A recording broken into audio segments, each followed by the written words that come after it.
I'm at the Aberfeldy Men's Shed this morning where U3A have been partnering with Moonee Valley to create a new program called Wednesday Woodies. So let's go and find out what it's all about. Yeah, I like to do some handcrafting.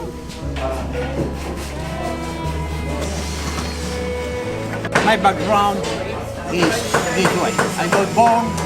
I was born among sawdust, we can say. Something that being cabinet maker, joiner, is in the family.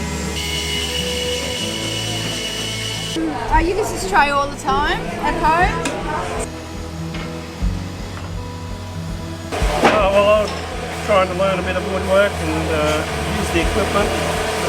And I joined this, call it men's shed, in this case is U3A, the University of the Third Age, that glue us together. Glue, you see? Glue us together here in the probably more or less the same interest to say sociable with other people. People like me able to teach us. Don't put me so high just in case I commit mistake. Then how can I come back? Even if we do the... Yes, we have come to learn skills as well because a lot of the men here know how to use all these tools and know how to put things together and fix things, and most women don't get the opportunity to do that when they're at home. They're busy doing other things. Measure twice, cut once. It's nice, it's very nice, I like it.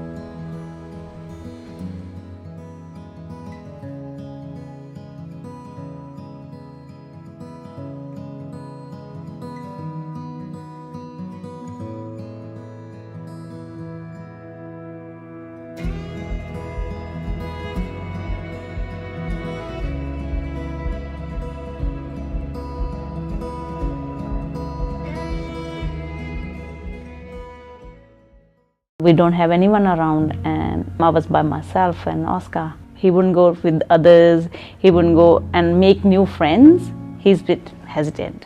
So I said to them, like, you know, he's like that. He wouldn't talk to everybody. He will just sit and play with his cars and take hours and hours. He can sit by himself and he doesn't actually get involved with new activities. I had discussion with the cat. Sometimes he struggled with routine, and it could be, and sometimes he was very stuck in routine where he just wanted the same thing, and then if something had changed, he didn't cope with that change. And at first, when I had to use Epic, I was kind of like, oh, what is this? All it was any child that I felt needed a little bit of extra support. You'd fill out some forms, do some observation on children, and then you'd get in contact with Kim, who plays a big part of it, and she's been amazing. I oversee the rollout of our early intervention services program. And then she told me, why don't you come on and join the meeting with Jacinta. So I'm here to actually help the educators to work with their family. And then I lead the meeting just as a conduit between everyone in the room, ensuring that the conversation is child-focused. It's a bit of a thing to throw around, you know, that the parent is the expert on their own child. We really want to make that real and tangible for parents and for families. Coming here is looking at the teachers and telling them my difficulties and finding the answers, all the answers. It's like making new friends. It's like the best thing. Jacinta's at the stage of assessing Oscar and talking to Mum about whether he is school ready. The really important thing, it's one of the things that really comes out from it, is that the families are able to identify where their child needs support. They're the only way I feel like, you know, helping me through all this difficult time when I was by myself with Oscar. And I wouldn't, because at that time I didn't have anyone. I know Mum's on her own here with Oscar, and you know, so that just led us to do the best we can for Oscar. All I know is these guys are helping me. They're friends to me. Hi, my name is Meena Rani and I'm Oscar's mum. And what's your name? Who is this? And Oscar. Oscar! Okay, Oscar! I'll do whatever it takes, you know, for Oscar. High five? Yeah. Okay. Thank you, Oscar. Oh, Good boy.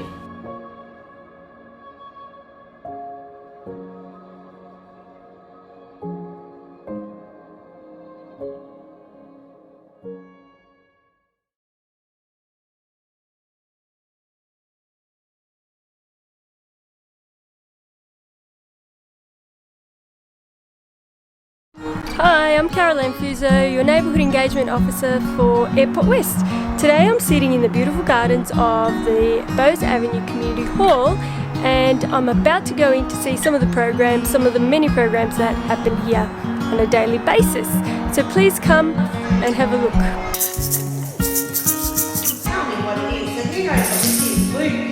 Hi, I'm Bree from B Minor Music, and every week we get together and the children choose exactly what songs they'd like to do. So it's a child-led program, and we do things from puppets to instruments, parachutes, singing, dancing, and we have over 100 experiences for the children to participate in each week. So we love music class. Mason likes learning the songs and singing and participating. The kids get to express how they are that day. It's a great area for families. Monkey dance. One cheeky monkey swinging from a tree. A teaser, Mr. Crocodile, you can't catch me, you can't catch me. Along comes Mr. Crocodile, as quiet as can be, and snap! Oh! He got you! Yeah! It's nice to have something like this nearby, very locally. I just love it. I like this program because it's exercises I can do, and all the ladies were all around the same age, and we have a really good time as well as it being good for us. Well, good morning. I run the gentle exercise class here at the Hub in Airport West. My name's Brenda and I thoroughly enjoy what I do. It makes me exercise. We have brilliant music that everyone loves from the 60s mainly. And I think it's good for everybody because we do stretching, we do exercise to music, we do a bit of walking, we do quite a bit on a chair, and we stretch all our muscles and work all our muscles. I enjoy it. I was sick when I first came, now I'm a ball of health and I reckon that's helped. But I love the ladies here. They're all very pleasant and we have a lovely cup of tea afterwards. And been living in Airport West for more than 40 years and I love it, and my husband settled here in 1958 in Airport West, and yeah, there's nothing I don't like about Airport West. I just love living here. So as you can see, it's a great place to come along, meet new people, have some fun and learn something new.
Good evening everyone, and welcome to tonight's ordinary meeting of Council on the 25th of June 2009, which is now opened.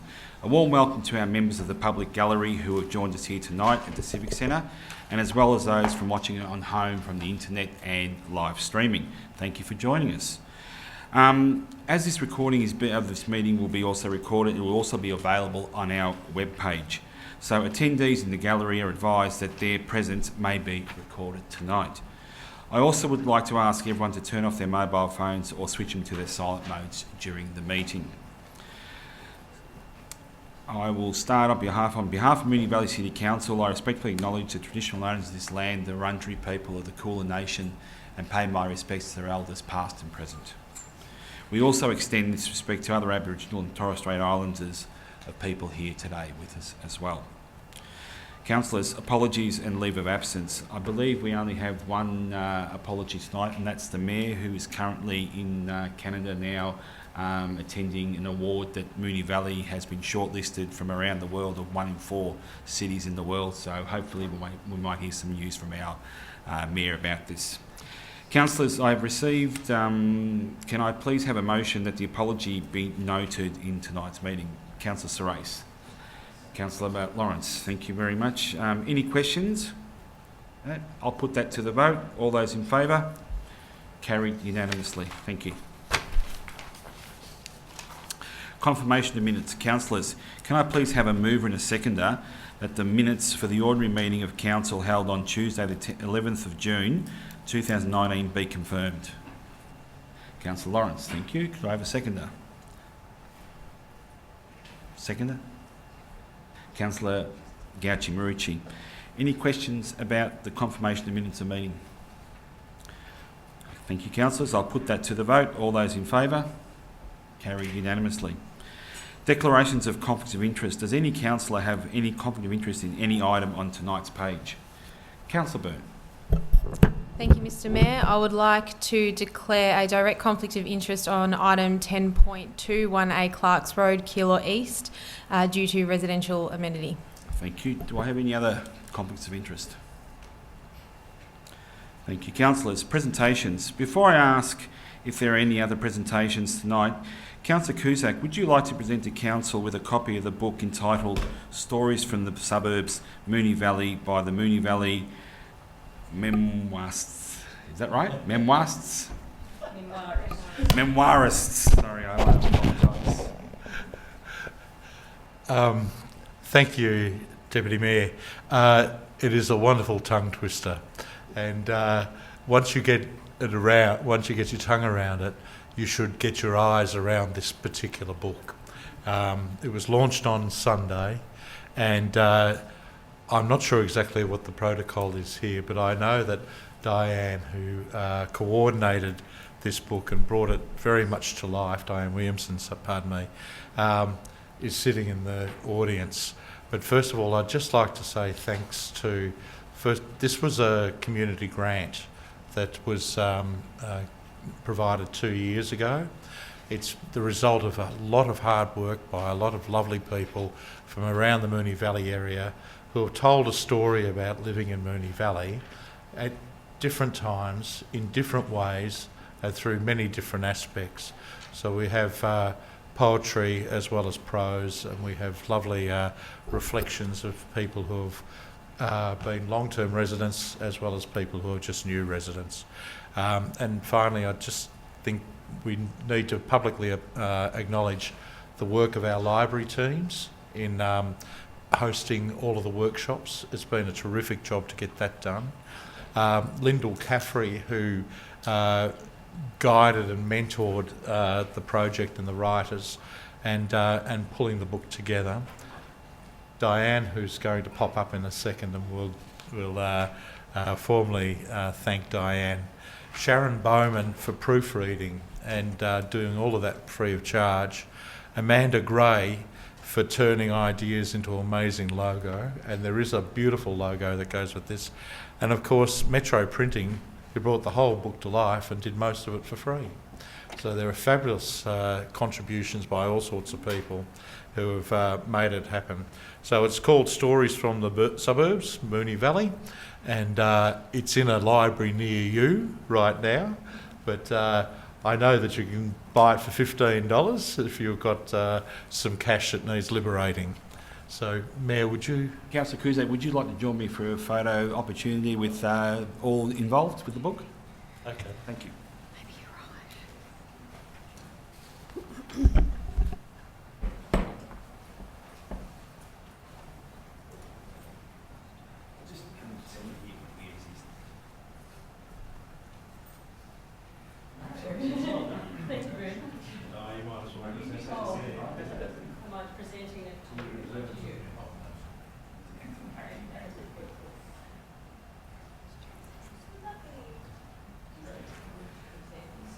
Thank you very much.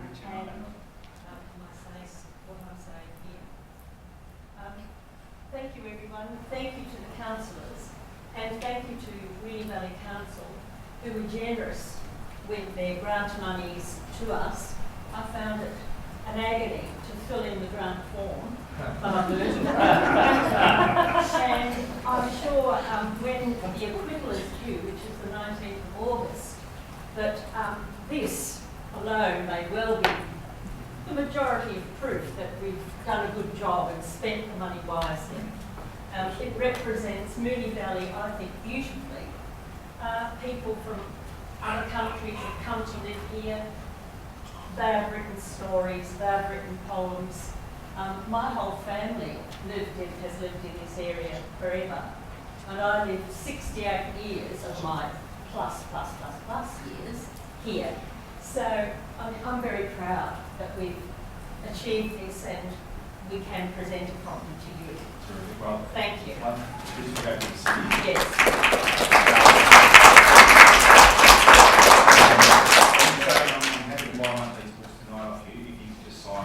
Oh, absolutely. Yes. All right, terrific. Is this for you personally? This is for me personally.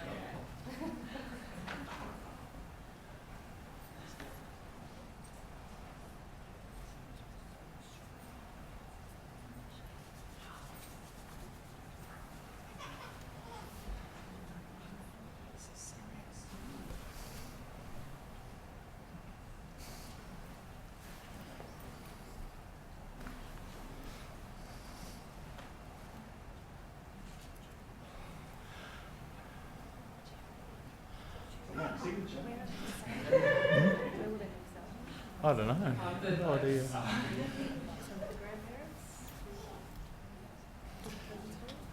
a beautiful description.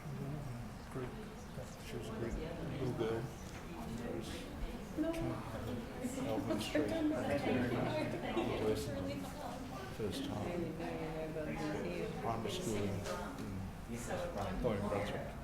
And then describing the trip up Alvin Street.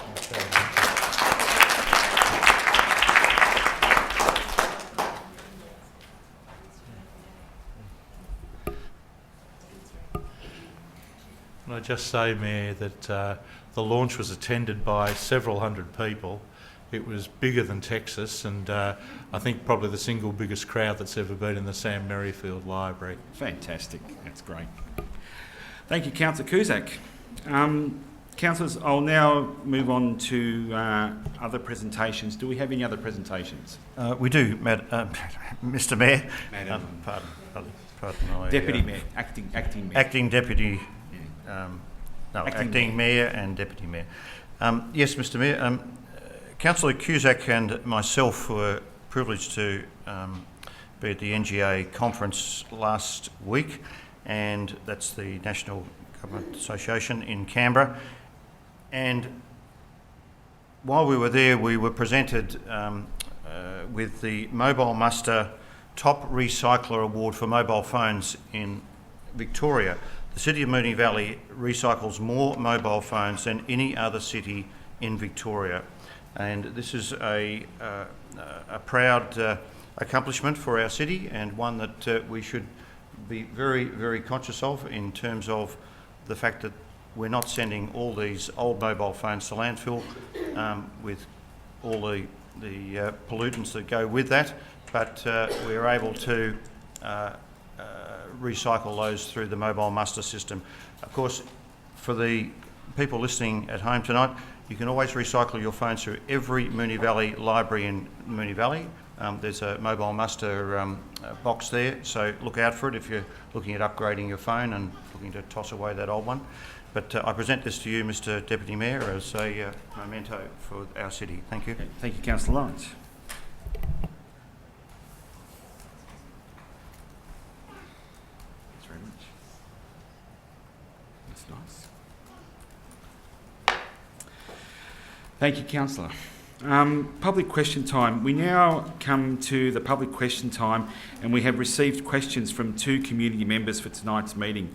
So I'd now like to ask Rose Isa to come to the lectern to read her first question, and then I'll ask for the relevant director or manager to provide a response. Thank you, Acting Deputy Mayor. My first question is, was Moonee Valley City Council ever financially compensated for the transfer of a portion of the Debney's Park land, Lot A on current title document TP 956112T, for the East-West link? And if not, why has this land not been returned to council ownership? Thank you, Rose Isa. Officer, can you respond to that, please? Thank you for your question, Miss Isa. Sorry, I've got my back turned to you. The Government Gazette on the 9th of October 2014, temporary reserve land at Debney's Park under the Crown Land and Reserves Act for public purposes, being for the East-West Link project. No financial compensation was made at the time, as the project was abandoned soon after. No occupation of the land occurred, and agreement was entered into regarding the return of the land. Subsequently, there's been a number of government gazettes as part of the return process, and Council is currently waiting to be registered as the proprietor of the land. Rose, I'd like to ask you if you could read out your second question now. And some of my second question might have been answered by the first question, but I'll read it nonetheless. The question is, what is the current arrangement between the State Government and Moonee Valley City Council for Council's continued use of the land referred to in question 1, including any arrangements for future use? Thank you for your second question. The land is currently unreserved Crown land until Council's freehold title is restored. In anticipation of the return of the land, Council, in consultation with the Department of Environment, Land, Water and Planning, is managing the land. In the unlikely situation future use was ready for implementation prior to Council's freehold title being restored, consultation would occur with DELWIP at that time. Thank you. Thank you, Rose Isa. I'll now ask Peter Hoyne to come to the lectern to read his questions, and I'll ask the relevant director or manager to provide a response.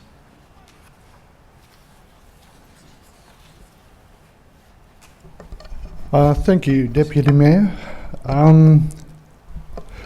My question is, with regard to the current proposal before Council, and that's MV/164/2019, has the Council fully considered the precedents that granting of this permit may have for all future housing developments in the city, namely the spending of Council funds and the alienation of public open space to remedy a developer's failure to fully complete a lawful development requirement? Thank you, Mr Hoyne. I'll ask Ms Keating to respond. Thank you, through you, Mr Mayor, and apologies for having come back to you as well, Mr Hoyne. Council at its meeting on 11th December 2018 resolved to endorse the agreement between the Owners Corporation for 24 Craig Street, Keilor East and Moonee Valley City Council regarding 10 car parking spaces on council land in exchange for public access through 24 Craig Street to the car park and walkway, the staircase. The agreement is considered to balance the needs of the Owners Corporation and Council by providing public car parking, including for visitors to 24 Craig Street, and public access to the Steel Creek corridor and proposed pedestrian bridge across Steel Creek. Council chose this location for a public car park given its location to the Steel Creek Reserve and it provides passive access for visitors in exchange for public access to the reserve. The consideration of the planning permit application MV 164/2019 further considers the agreement, community benefit and objectors' concerns. Thank you, Ms Keating. Thank Thank you, Mr Horn. Thank you. I'll now go on to reports from special committees, and as this is the next agenda on the item, next item on the agenda, we have no reports, so I will then move on to the first report. And the first report on tonight's agenda is 48 Holmes Road, Moonee Ponds, demolition of a fence and construction of a 3-storey apartment building in a heritage overlay. Councillors, do I have a motion? Councillor Marshall. Thanks, Chair. I would like to move that Council issue a notice of decision to refuse to grant a permit in relation to planning permit application number MV 598/2018 for the demolition of a fence and construction of a 3-storey apartment building in a heritage overlay at 48 Holmes Road, Moonee Ponds, on the following grounds. And apologies, this is quite long. 1. The proposal fails to meet the overarching objective and the strategies of Clause 15.012 Urban Design Principles of the Moonee Valley Planning Scheme and would result in an urban design outcome that fails to positively contribute to the local character. 2. The proposal fails to meet the strategies contained within Clause 21.064 Objectives and Strategies Urban Design of the Moonee Valley Planning Scheme and would result in development that fails to appropriately respond to its location and the surrounding context. 3. The bulk scale, form and layout of the proposal fails to meet Clause 55.02 of the Moonee Valley Planning Scheme, Neighbourhood Character and Infrastructure Objectives, and Clause 21.061, Objectives and Strategies Neighbourhood Character, as it does not respect the character of the existing neighbourhood or integrate well with the street. 4. The proposed development fails to appropriately consider the heritage significance of the heritage overlay, HO 12, and fails to appropriately respond to the decision guidelines of Clause 43.01 Heritage and 22.01 Heritage of the Moonee Valley Planning Scheme. 5. The proposed development will have an unreasonable impact upon the heritage significance of the adjoining heritage properties due to its bulk and scale. 6. The proposed development will have an unreasonable impact upon the amenity of the adjoining properties. Sorry, I thought I was reading out the same thing, but I'm not, due to its bulk and scale. 7. The proposal will cause adverse traffic impacts on the surrounding area, which will be substantial and unreasonable. And 8. The proposal fails to satisfy the following standards contained within Clause 55, 2 or more dwellings on a lot of the Moonee Valley Planning Scheme, and does not achieve an acceptable outcome in terms of the following objectives. A. Clause 55.023 dwelling diversity. B. Clause 55.031 street setback. And C. Clause 55.062 front fences. Thank you, Councillor Marshall. I'll see if I can find a seconder for you. Do I have a seconder for that? Councillor Cusack. Councillor Marshall, would you like to speak to the motion? Thank you. This is a large development application on what is now an empty block of land on the corner of Holmes Road and Sydenham Street in Moonee Ponds. At the start, I really need to make a couple of points because they're really quite important. This is not a site that's within the activity centre zone. It sits within general residentially zoned land, and that is really a very important point. Also, the site itself has a heritage overlay, and there are certainly properties that are next to it that either do have heritage protection or are proposed to have heritage protection when the gap study, which is now a seriously entertained document, when we go down that process. Now, one of the concerns, and I've raised this in relation to other planning applications too, where you've got sites that are near activity centres, is that sometimes it feels like when the application itself is being lodged, but also when the report is being drafted, that there's a view towards one way. And this one to me feels similarly, that in a sense, everyone's had their back to the heritage elements that sit behind the property and to the side of it, and everyone's focusing forward to the Moonee Ponds Activity Centre. And that activity centre boundary was drawn very specifically to carve out the properties and all of the sites on the other side, to be a clear delineation to say that the higher density development had to be up that way. And I certainly feel that perhaps that hasn't been adequately relayed in relation to the assessment of this application. I'm also really mindful when our heritage advisor turns around and says that they don't support an application, that we need to give that significant weight. And that's what's happened here again. The heritage advisor has said that they don't support it based on the scale and the siting of the building. And again, while of course the officers are entitled to do so, I'm not sure I agree with their conclusions in relation to the way that they've explained away the concerns of the Council's heritage advisor. From a design perspective, and I'm sure that councillors will probably both know the site but also have looked at the elevations, and what you can see from Sydenham Street, from Holmes Road and from Grosvenor Street too, it will really stick out like a sore thumb. You've got a massive building stretching along Sydenham Street, and there's the eastern elevation that's set out in our reports really tells the story that you need to know with this one, because you have this, as I said, an expansive building and then this single dwelling sitting next to it that is like a number of other properties as of heritage value. There aren't breaks in the building that reduce the mass. It really is just one, there's some articulation, but it is a really very large, very foreboding building.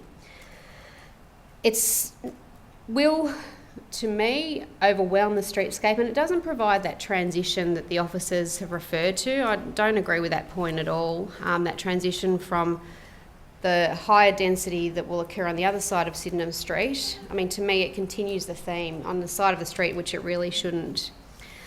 There's a comment in the report which I just had to make a note about. It's that the site offers excellent access to public green space for residents.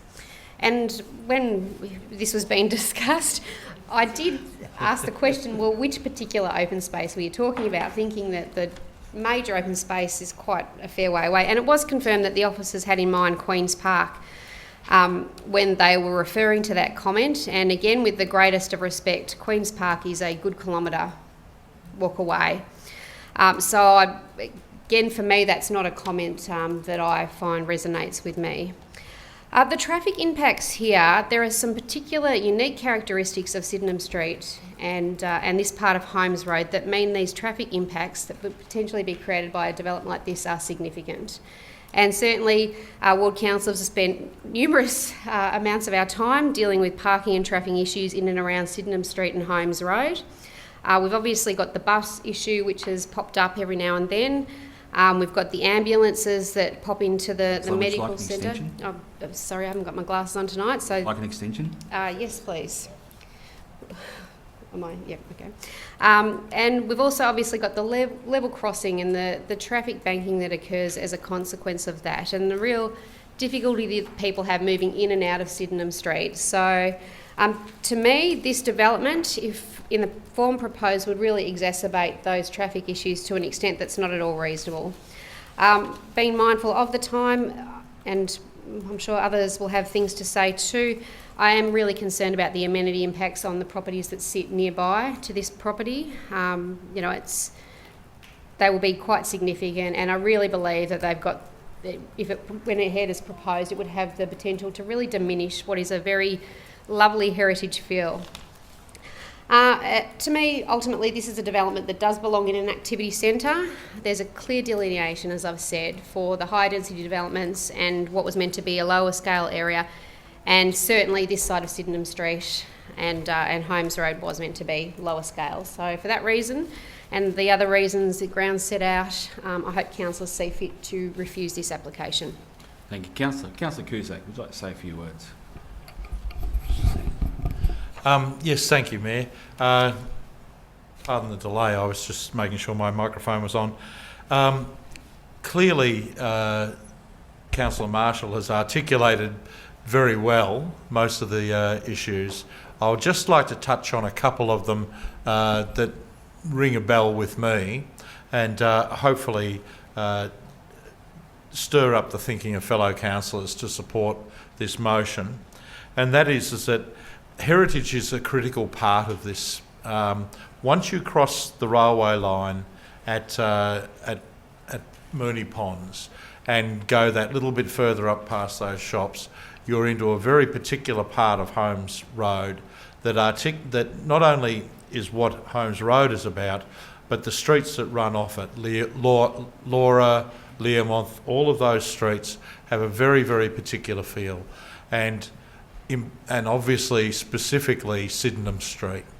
And we can't tip the balance about what that heritage and what that precinct actually means in terms of the future and what it tells future residents of Moonee Valley about life in Moonee Valley over a course of the last 100-odd years. And so I really encourage people to think very carefully about that. Councillor Marshall also made the point quite well that this is a proposal that's at odds with advice from our heritage advisor. So I'd like people to take that on board.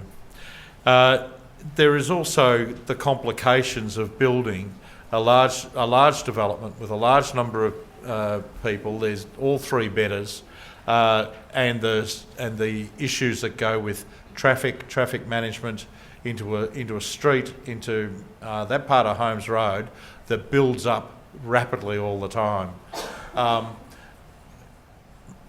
Councillor Marshall also mentioned the questions about the buses going up and down Sydenham Street and so on like that. But somewhere along the line, the sleeping giant is across the road, the medical centre, and we've had nothing but dramas for many, many years over that. And still to this day, we cannot get any movement from the medical centre to be even halfway reasonable about how people go in and out of that and use that car park. The same sort of medical centre just on the other side of Moonee Ponds costs nothing to go into their car park. You get a gold coin and you come out. So I can't see why they have to do that. But anyway, that's another point, and it's a bit away. It strays away from it. I also do value the question about sort of green space. There ain't none, and you can't just literally send the kids out and run down to the park and have a kick of the footy. They've got to go a long way to do something like that. It is just not available. Thank you, Councillor. Would any other councillor say a few words? As there is no dissent, I'll put that to the vote. All those in favour? Carried unanimously. Thank you, councillors. The next report on tonight's agenda is 1A Clarks Road, Keilor East. Thank you. Mr Mayor, before you begin, I've declared a direct conflict of interest. I'll just read out what it is and then I'll let you... Yeah, okay. The use of land as a car park. And Councillor Byrne has a conflict of interest, so I'll just wait for her to depart the room.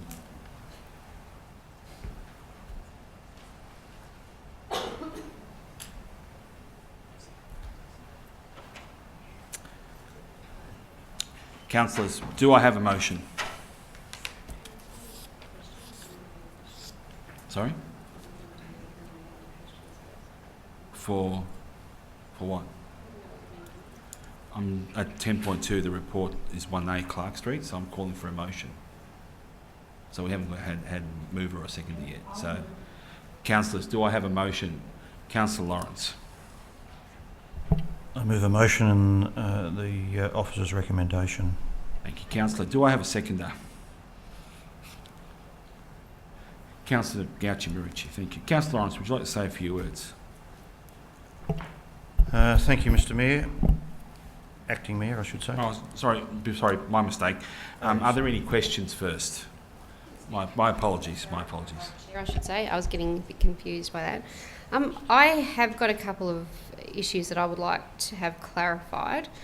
In relation to signage, and this is certainly Councillor Cusack in the last matter, flagged what has been an ongoing issue with Moonee Valley, which is around signage. So how, as a matter of practice, will this car park, given its location, and I know there's a proposal to create an easement, but what level of protection is there that there won't be access cut off?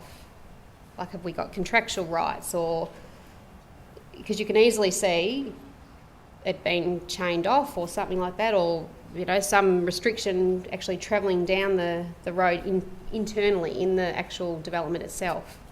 So what's the question? Well, what level of protection do we have that this will always be accessible and open to the public? What guarantee can we have? Okay. And how can that be I'm guaranteed? not sure how to answer that one myself. Wasn't but I'll asking ask, you to? No. But I'm not sure which officer I should ask. But I'll go to Mr. Robinson. Richardson. Sorry, Richardson. Thank you, Mr. Chair. Just in relation to the previous report from December, so I think that was attached to the current report at the moment. In relation to guaranteed future access, if this project continues to proceed, there would be a plan of subdivision lodge which creates a carriageway easement for the road itself, the internal driveway, if that makes sense, and also the staircase, and that would allow access for the public, not just the current users of 24 Craig Street. So it'd be a plan of subdivision would reinforce that access. So all the way down the road? The staircase all the way to the rear, But and the vehicle road access. itself all the way down to the final connection point where the staircase intersects, virtually right to the end. Yes. So that all the internal road will be subject to an easement? Yes. And in terms of then enforcement and things like that, will council officers, will there be parking restrictions? Like, how is that proposed to work? There's no proposal at this stage for parking restrictions. In the agreement that was entered into back in December, there's requirements regarding maintenance, things like public liability insurance, inspection regimes, etc. And are there opportunities for council to seek compensation? How much, I suppose my question is, how much is this going to cost to construct and maintain going forward? Even an estimate of that? And is there an opportunity for council to seek any compensation from the developer? Sorry, just checking if my mic's on. The estimate of cost is basically the post and rail fencing, which is a total of $20,000. Subject to any permit conditions that might modify that particular design. In the agreement, it's a 50% contribution from the owners' corporation and 50% contribution from council. Thank you, Councillor. So I'd now like to move to council. That's right. No, that's right. Sorry? Yeah, sure. Councillor Gauci, where is she? Thank you, Acting Mayor. So just a further question, which I'm not sure, it was asked, but I'm not sure it was answered. In terms of signage into the car park, will that identify that it's publicly available parking at the top of the development? Mr Deputy Mayor, I can perhaps answer that one. Condition 4, proposed Condition 4 allows for signage to be erected at the entrance to 24 Craig Street. And being a permit condition, it's a condition that council will be able to enforce in the future as well. Thank you, Mr Barry. I had another question. Okay, well, I'll have to limit you to the last question now, because it's got to stop at some point. Oh, okay. Sorry, I didn't realise there was a limit in the procedures, but... Well, we're not going to be here all night either. No, I didn't think there was. In terms of... So let me ask them as a two-part question then. Opportunities for additional planting, and also... the point in relation to the compensation from the developer, I don't believe was answered, and apologies if you did, Mr Richardson.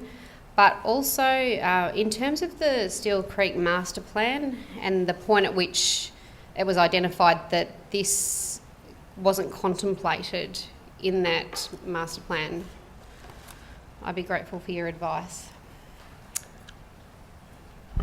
Mr Chair, if I just take the issue of compensation, I might hand over to Mr Barry to answer anything relating to the actual planning conditions.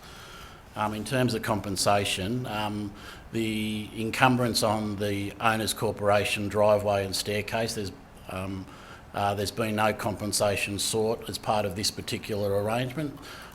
Even though it's an encumbrance on the driveway and the staircase that could have resulted in some form of compensation because it becomes an encumbrance on the land, that wasn't sought by the owners' corporation, and that was part of the agreement that was entered into. Thank you, Mr Richardson. Mr Barry. Mr Deputy Mayor, the issue of landscaping hasn't been addressed in the application before the department in terms of the officer's recommendation.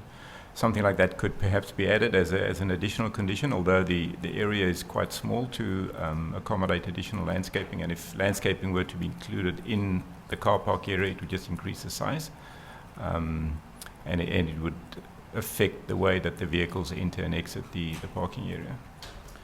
Thank you. Councillor Nation, you've I do have a question, if I can ask, through the chair. On what basis does the report justify, under point 5, that this proposal is consistent with the MV 2040 strategy, strategic direction 14, that a city is green and water sensitive, when this is a proposal to remove vegetation and may impact sensitive waterways in our municipality? I will go to Mr. Barry for that one again.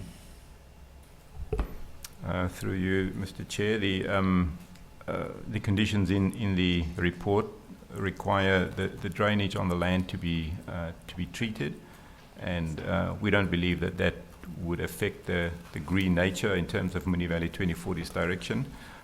It is in an open area, and the interaction between the parking area and the park will still be there. It isn't going to be enclosed by fencing to block it off in that way, so it will still be an open interface. And then a follow-up, on what basis is the proposal consistent, as outlined in point 5 of the report, with the strategic direction 18, which refers a city of high quality design? Mr. Barry. Through you, Mr. Chair, the high quality design relates to the design of the car park. It's still a car park which we believe is adequately designed and of high quality.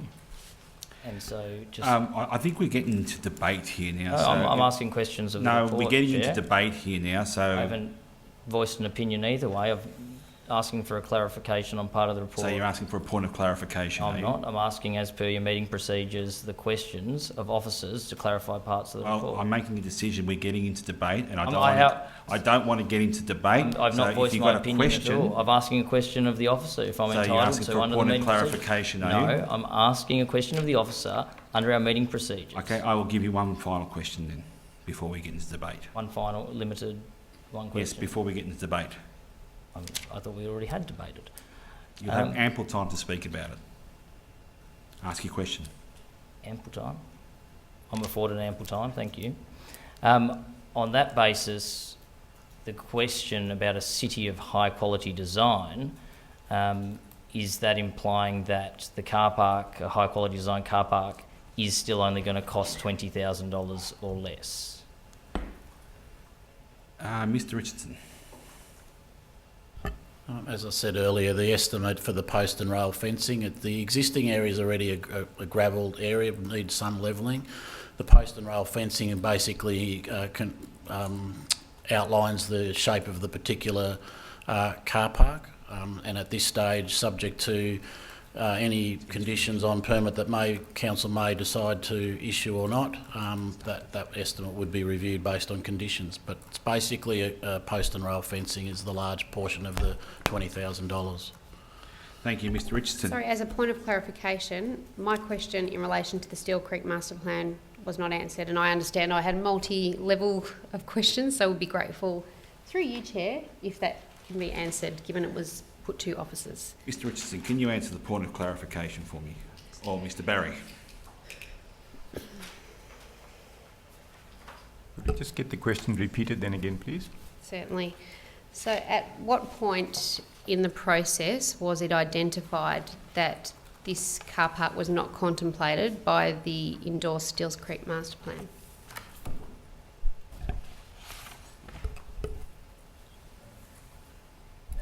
Mr. Chair, the planning department received the application and it was assessed in the department. I think the question of the master plan was considered as part of council's resolution towards the end of last year, when the agreement was reached. And perhaps Mr. Richardson can respond to that part of it. Mr. Richardson.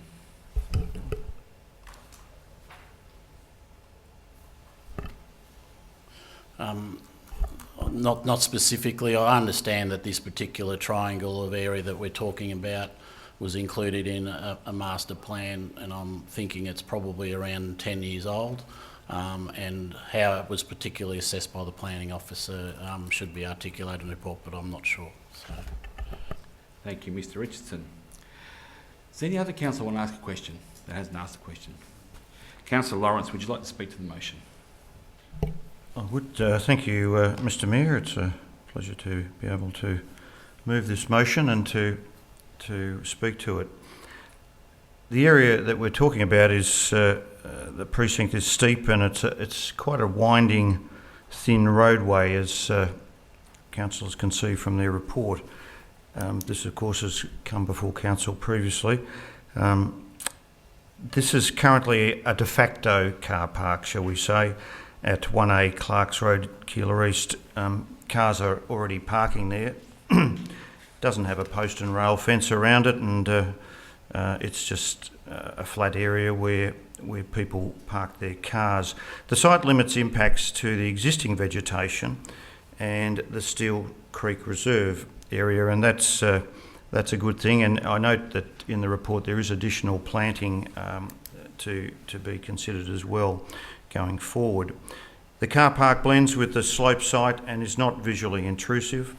The current surrounding road is narrow. That's the windy road that runs down the hill there, and it doesn't allow for parking on street and without actually blocking the roadway. So there is a need for this car park in the area, and the car park will obviously ease that congestion and make it a public car park to those who wanting to use it to visit people in the area, but also those who wish to use the open space of Steels Creek and to park there at this car park and recreate along Steels Creek. So and that's a good thing. So thank you, Mr Mayor. Thank you, Councillor. Councillor Gauci-Marucci.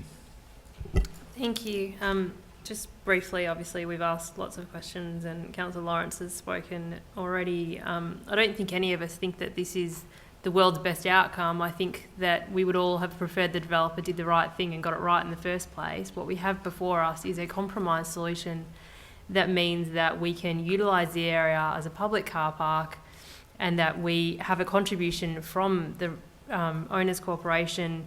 It limits people expanding the de facto car park beyond what's already there, and it means that we have some control over the area. Do I love it? No, but am I happy with where we got to? Yes. Thank you, Councillor Marucci. Would any other councillor like to speak to the item? Councillor Marshall. Look, I've got some concerns in relation to this, and I absolutely feel for the people in this development who have been left in a terrible situation. Let's make there's no hesitation in me saying that at all. I've noted councillors saying that this has been used as a de facto car parking. Well, we need to go through this process because at the moment people don't have the right to use it. So I would not like to think that we allow people to, in a sense, not comply with requirements, and then that creates a right that we turn around and say, oh, well, you were doing it, so let's just prove it anyway. For me, one of the things that has come out of left field a little bit is in relation to the issue of the Steel Creek Master Plan. And as I've thought through the practicalities of this, having been burnt a number of times in this council, in the way that Councillor Cusack expressed earlier, where car parking arrangements are put in place, but it's how you enforce those and the practicalities of them, which sometimes don't turn out to be as expected. And certainly we found that in situations where there have been concerns around access to car parks and we've tried to get them enforced, it's been difficult or impossible. And my concern is here that, or you might say in theory, that this will be a public car park, but that it will essentially be co-opted by the people who live within the development itself and their visitors. And again, in situations where it's inconsistent with the master plan, I have concerns about it. So, as I said, it's not an ideal situation in anyone's mind, that's for sure. But the point about compensation, I suppose, is one that I raised, not so much in terms of whether there was compensation sought in relation to the proposal to to create an easement. But whether there was the opportunity to go back to anyone involved in the development, whether that's been explored fully or not, and I know that there's been various pieces of advice, but again, I'm just not entirely sure that I'm comfortable with where we've landed with this one. Thank you, Councillor Marshall. Any other councillor like to speak? Councillor Lawrence, would you like to close? No, I think we've really covered this till the cows come home, and I think, as Councillor Gaucho-Marucci has pointed out, it's not the ideal outcome, but it's the best outcome, and that's what we're on about here, the best outcome. And we're not wanting to invade people's local area, but we need to have some parking off-street that the current situation doesn't provide, and this does provide it. And I think if we can give that back to the community, then we're giving at least something, and we're getting some contribution from the developer towards it, and actually formalising something that's currently de facto. So that's a good result. Thank you. Thank you, Councillor Lawrence. I'll put that to the vote. All those in favour? Would you like to read out the names? In favour is Councillor Sorais, Councillor Sypek, Councillor Gaucho-Marucci, Councillor Lawrence. All those against? Councillor Nation, Councillor Marshall, Councillor Cusack. Thank you, councillors. Next item is 10.3 on tonight's agenda. It's carried. The next item on tonight's agenda is Essendon Fields Airport Preliminary Draft Master Plan. Councillors, do I have a motion? Can we just wait until Councillor Byrne? Oh, yes, sorry, I forgot about Councillor Byrne.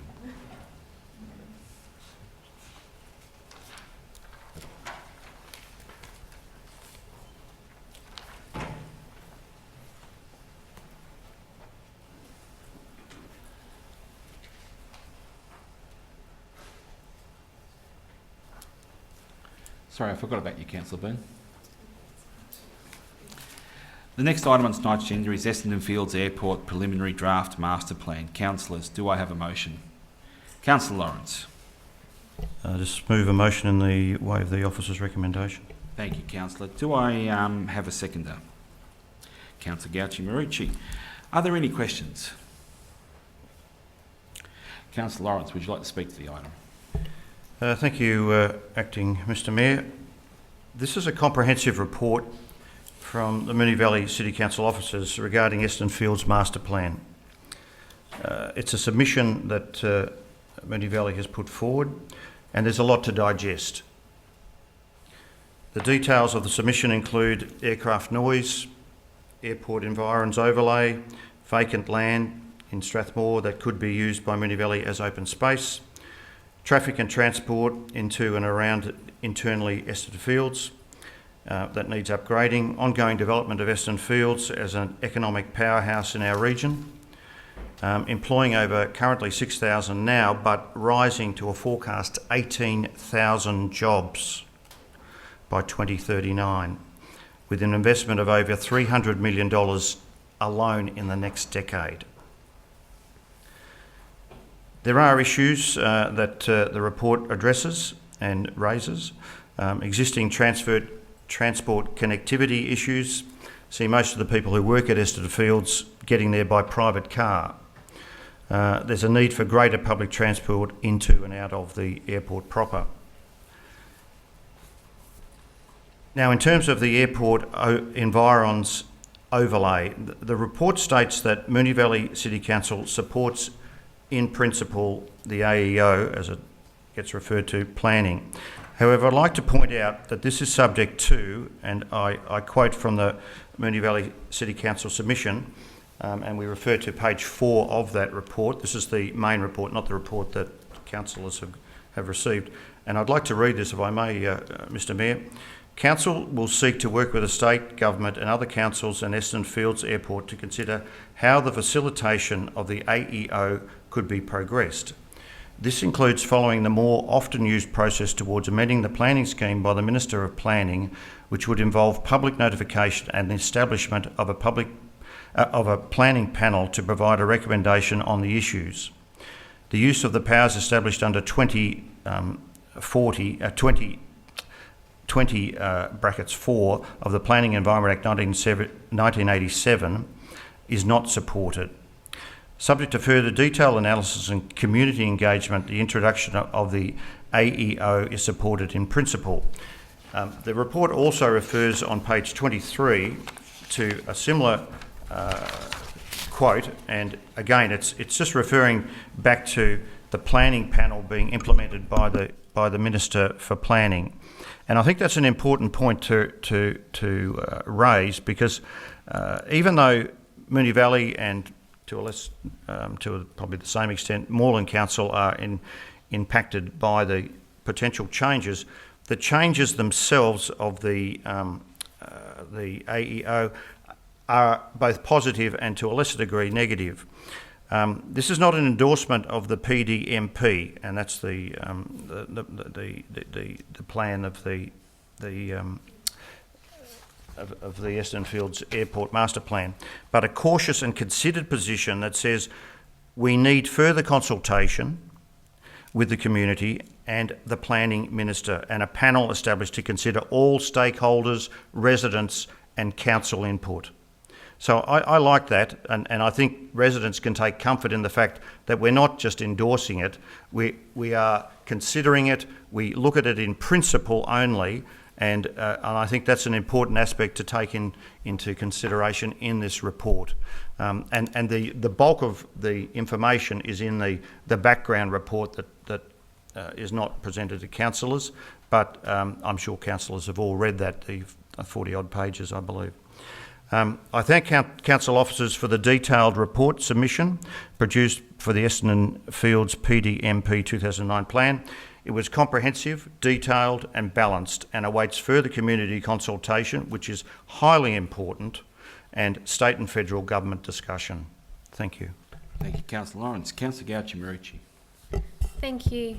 I would like to, I guess, just be clear I know that I had some contact from residents who weren't necessarily clear on what the role of this submission is compared to the draft master plan. So I thought it was important to start by articulating that this is not us endorsing the draft master plan. This is us endorsing our submission on the draft master plan. It's us endorsing our submission which outlines what we see some of the issues are with the draft master plan. So obviously us outlining our issues mean that the airport and the minister have to consider our submission and consider the issues that we raise and respond to them. I think it goes without saying that the precinct plays an incredibly important role in Moonee Valley, and Councillor Lawrence has talked to a large part of that. There's a piece in there that is articulated that I think there's a strong understanding of the fact that Melbourne Airport is expanding and the third runway, and that will have a significant impact on aircraft movements and flight paths that come out of Essendon Fields, and that piece is sort of the bits that are necessarily out of our control. The things that are within our control, the issues that are raised relate to the changes in noise exposure. Certainly the report highlights that there's 580 dwellings in Moonee Valley and Moreland that aren't currently impacted, which will be with the 20 to 25 ANEF noise contour. There's an estimated 312 properties that will be incorporated into a higher noise contour, but there's also 1,300 dwellings which will no longer be affected by the contours.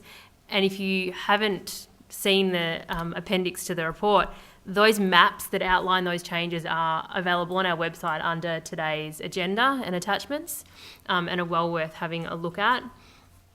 And obviously those changes come about because of the changes in flight paths out of Melbourne to Essendon. The submission outlines our expectation from Moonee Valley is to understand how Essendon Fields will engage with that community who will be impacted by those changes. The next issue is around the overlay, which Councillor Lawrence has spoken to comprehensively, so I won't cover, but it is subject to detailed analysis and community engagement. It is a way off given how long statutory processes take to be implemented, but we will also at that time make a formal response further down the track. There's obviously the piece around roads and infrastructure. Would you like an extension, Councillor? I would please, thank you. In relation to the internal transport roads, that's one part, but we have said quite clearly that we don't support access to Lebanon Street and Arvon Road and the surrounding local street network. We don't support further access points. There's a really important piece in there about how the Bell Street off-ramp works. That is something we consistently get feedback of, and we've included in our submission. But there's also a part of it that supports better public transport and a cycle path from Mascoma Street to Moonee Ponds Creek. There is obviously some further issues that we raise around how issues around the existing infrastructure and future infrastructure will be addressed. One of the ones that comes back to us regularly is around drainage at the rear of the airport, and this identifies that the airport is required to fund drainage infrastructure upgrades. It also talks to the need for detailed discussions with the government around the use of the vacant land. I would get an email at least once a month about the replacement of a park in the area with an airport-themed park. There is one park there that's potentially impacted. I'm sure if someone wants to write to their ministers about a second park being there and airport-themed, they can start advocating for that campaign. I'll have to wind you up, Councillor. But importantly, the bit from here is about you have until the 2nd of July for further responses. So if community members read the reports after today and after our submission, you have until then to make your own submission. All those submissions are provided to the Minister with a final draft, and Essendon Airport must show they've provided consideration to those raised. So if you have concerns, you have an opportunity to make your own submission as well. Please do that and see it online for our maps that I mentioned, please. Thank you, Councillor. Would any other councillor like to say a few words? Councillor Marshall. Thanks, Chair. I'm glad Councillor Gauci-Marici made it clear that this is endorsing our submission, not endorsing the master plan, because it's a really important point. I agree for the most part with our submission. Certainly the issue around access points I think is a really important one, and how that broader issue of traffic management and mitigation of traffic issues occurs. So I think that's absolutely essential, and I'm really pleased that that's been raised. The support for the need for additional public transport in the area, again, is something that we just need to keep hammering away at, and I'm pleased to see it raised in this context. As I'm also pleased to see the issue about providing employment opportunities for disadvantaged communities, because this is an absolutely prime example of a hub that is increasing the number of jobs that will over time, certainly projected to, and it's a great opportunity to link in with some of the wonderful programs that this council either does directly or is involved in to provide those opportunities. I do have some concerns about some of the matters in the submission, and I'd take a very different view in relation to the airport environs overlay, and I can't even support in principle the issue of considering an airport environs overlay. And I can't because, to me, it's something that will be incredibly detrimental to the properties that are subject to the overlay, and that is just the reality. It's something that's different to heritage overlays in the sense that if you've got an intact heritage precinct, then that can increase the value of properties. But in this instance, as soon as a property is earmarked as being subject to the airport environs overlay, then straight away there's a significant impact on that property. And I understand that this is just supporting in principle and saying that we'd go through that whole planning process that we have been through many times before in many other planning scheme amendments. But again, maybe I'm getting old and cynical, but we have been burnt one too many times by planning panel recommendations for me to have faith that those recommendations would not come out in a way that we would be unhappy with and then be stuck with. And, you know, then they'd go to the minister and the minister would say, well, hang about, you started this process, here are these recommendations, where to from here? So I agree, like I can understand the principle as to why you would do it, but I would rather have a much more sophisticated system where people who are looking at buying properties in and around airport areas can very clearly identify the noise impacts. I know there are some systems out there at the moment, but I would much rather that is the knowledge of those is enhanced. My other concern too, and we're seeing it in this, is that as we know our airports around here are projected to have increase in numbers of passengers, and no doubt there'll be continuous changes. Would you like an extension? Yes, I would, thank you. Continuous changes around flight paths, and I can see this just being a continuing, this property's in, this property's out. And my concern is the management of that going forward. If there's another runway added somewhere, and then we've got other properties, flight path changes, you're putting overlays on, you're taking them off. And for me, I'd much rather think about what's the harm that we're trying to deal with here, or what's the issue we're trying to manage, and look at it that way rather than going down the overlay path. Just briefly, the issues around the vacant parcels of land. There's a comment in here which says about our MV 2040 strategy outlining the need for increased and improved public open space in Moonee Valley and Strathmore Heights. I think it's fair to say we had a rather unpleasant situation where land close to around the airport, the advice from officers was that we didn't need to buy that land because there was ample open space around the site. So I'm a bit concerned about the inconsistencies with that advice and putting this sort of document with a comment that seems contrary to that. And this is something I've also raised before around, we need to be a bit more sophisticated than saying give us free land. Because in the same way that if someone came to council and said give me that bit of your land for free, we would turn around and say thanks for asking, but the answer's no. So I just want us to start thinking about how we mount those arguments. If we're going to ask for, whether it be federal, state, whatever level of government to give us something for free, we need to start developing much more sophisticated rationale around that. So,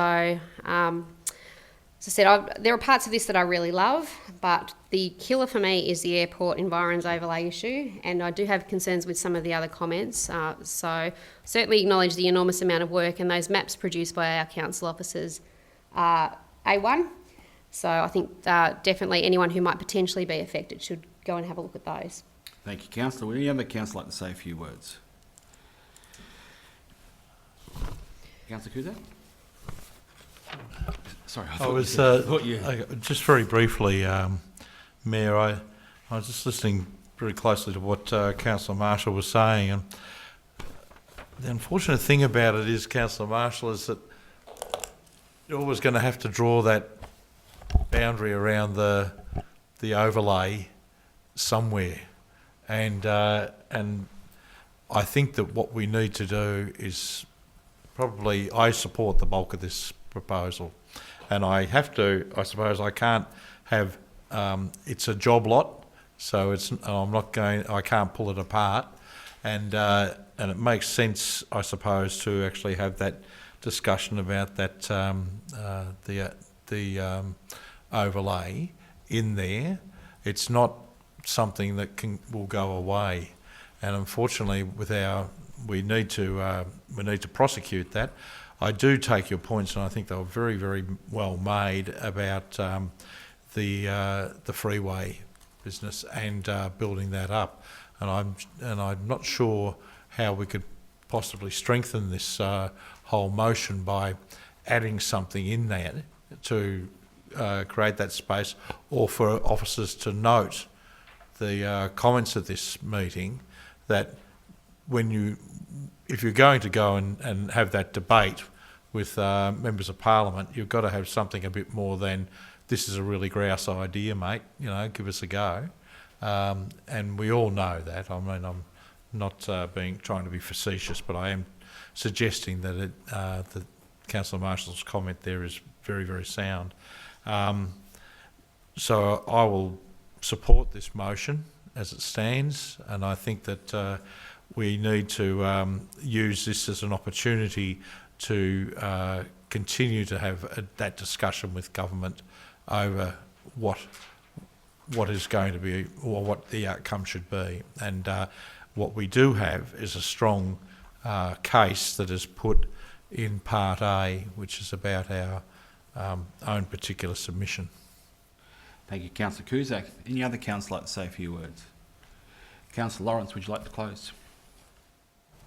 Thank you, Mr Mayor, and thank you to all councillors for their input into this important topic and the Eastern Fields Master Plan, and the changing landscape that we live in Moonee Valley. We are impacted by airports in our area. It's a fact.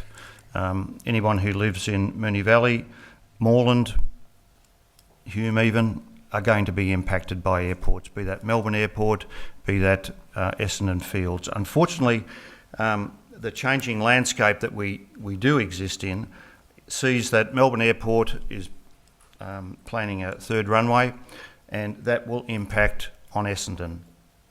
That's just a sad fact of nature and well, not of nature, but of technology and the changing landscape of airports.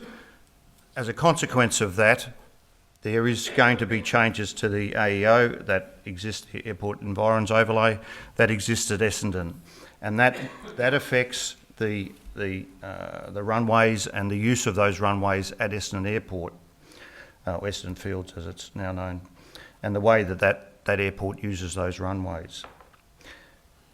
That being said, they have tried to be mindful of the changes required.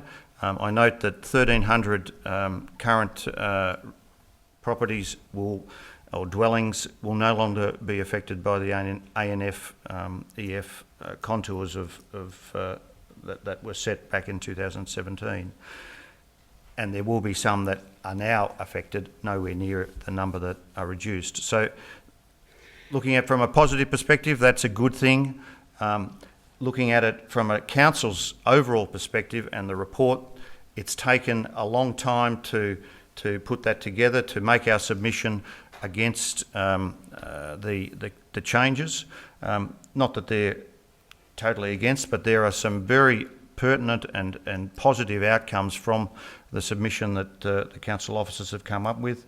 The fact that we have a moving landscape, the one that needs to be worked out and considered and taken into consideration going forward, is what is important here. And I don't think it's a case of endorsing what's there.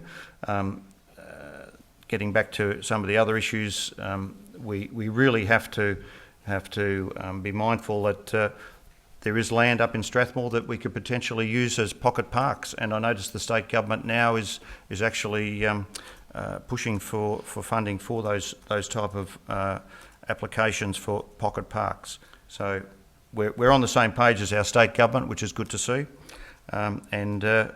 I just think, getting back to the original I'll have to wind report, you up, Councillor. 1 second, and I applaud the council officers for the hard work that they've put into this, and I encourage councillors to vote in favour of it. Thank you. Thank you, Councillor Lawrence. I'll put that to the vote. All those in favour? Councillor Sorais, Councillor Nation, Councillor Sypek, Councillor Byrne, Councillor Cusack, Councillor Gauchi-Marucci, Councillor Lawrence. All those against? Councillor Marshall. That motion is carried. Council Report 10.4 is in response to Maribyrnong Road Joint Residence Letter, unsafe sections of Maribyrnong Road. Councillors, do I have a motion? Councillor Marshall. I am happy to move a motion in the form of the officer's recommendation. I'll see if I can get a second. Councillor Nation. Thank you. Are there any questions, councillors? Councillor Marshall, would you like to speak to the item? Look, very briefly, this is a response to a joint letter received from 22 residents who are concerned about safety, pedestrian safety, and also public transport issues along Maribyrnong Road, and they're particularly concerned about that section between Epsom Road and the river. There is a lot happening around there, and so I think they are right to be concerned. And officers, as noted in the report, have done an inspection, but the reality is that these are things that fall outside of Moonee Valley Council's jurisdiction. So what we will now do is seek to write to the relevant authorities, including obviously Vic Roads, PTV and Yarra Trams, and try and do some advocacy work in that space to see whether we can get some improved outcomes. Thank you, Councillor. Councillor Nation. Thank you, Mayor. Just on top of what Councillor Marshall mentioned, that particular strip right up to the bridge, I think is highlighted in our advocacy strategy in terms of improvements relating to pedestrian safety. It was, I think, featured in the state budget as well, improving the specific purpose of improving the pedestrian flow on the bridge. Now, this original joint letter from the residents was Epsom to the bridge, but it is something that council has been conscious of, the way that traffic flows, the way bike traffic flows, obviously the way the trams flow, and even the parking along that strip as well, because anyone who's come back from High Point will know there's little strips where you're weaving in and out of parked cars, there's turning arrows that work and don't work. So we thank the residents for bringing this to our attention. As Councillor Marshall stated, the next step, since the residents tabled it wrote to us to table at the May meeting, is now to speak to those authorities or the responsible authorities on that section. But I just wanted to note that it is something that we have included in our advocacy strategy. It's something that we're aware of. And yes, the pedestrian traffic is an issue, but that entire precinct is something that needs to be looked at to enable better use and safer use. Thank you, Councillor. Would any other Councillor Cusack? While I'm in agreement with Councillors Marshall and Nation, I just wanted to make a couple of points. Is that it is absolutely essential that something happens down there. We've got cars that are going through the middle of that all the time, and what it's creating is a barrier between one side of the road and the other, so that people who have small businesses and so on like that operating there can't seriously operate as a business. You can't seriously entertain providing the kind of businesses that the community would like to have down there because of the dangerous nature of the traffic and so on like that, and in particular the confusing nature of all of the traffic lights and so on like that, the merging of Maribyrnong Road, Epsom Road, and as Councillor Nation pointed out, the dodgem cars that everybody plays between trams and cars that are parked on the side of the road. And when people are desperately trying to get to go forward and you get stuck in that left-hand lane, and the honking that you get behind you of some person who reckons it's my damn right to get that green arrow and nobody else is going to ever stand in my way. We need to get this down to a speed where it is pedestrianised, where it does recognise the fact that there has got to be a proper tram stop put into place that is DDA compliant, and a number of other critical measures of that order. Or otherwise, we're going to have a whole lot of little businesses down there that turn into nothing. And the worst thing is that, of course, the locals will have to get into their cars to drive to something that could easily still have been there as a profitable go. And one final thing is that if we've got our lovely Fairbairn Park on one side and we've got the parkland that is the boathouse and all that sort of stuff on the other side, it is very difficult to get from one to the other. You can't just nick over to the canoes or to the Sea Scouts. You can't just nick the other way across to the boathouse and so on like that. So that notion of circular traffic, footwise and so on like that, kids on bicycles and all that sort of thing becomes quite a drama. And I would also, if there is something in this about also writing potentially to the city of Maribyrnong and having a conversation with them about what happens on the other side of the bridge to match what happens on this side of the bridge. Thank you, Councillor. Would any other councillor like to say a few words? Councillor Marshall, would you like to close?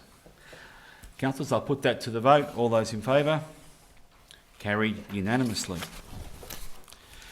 10.5 on tonight's agenda is the report of the Assembly of Councillors. Councillors, do I have a motion? Councillor Sorais. I'll see if I can get a seconder for you. Councillor Gauci-Marucci. Any questions, councillors? Councillor Sorais, would you like to speak to the I was just going to move the officer's recommendation. Okay. But I have no further thing. No further words? It's just purely procedural. Okay. Councillor Gauci-Marucci, would you like to say a few words? Okay. Would any other councillor like to speak to the item? Councillors, I'll put that to the vote. All those in favour? Carried unanimously. So the next item on tonight's agenda is notices of motion. Councillors, we have 2 notices of motion on tonight's agenda, and I'll go with the first one, which is pedestrian crossings in Essendon North. I call on Councillor Gauci-Marucci to present her notice of motion entitled Pedestrian Crossings in Essendon North. Thank you.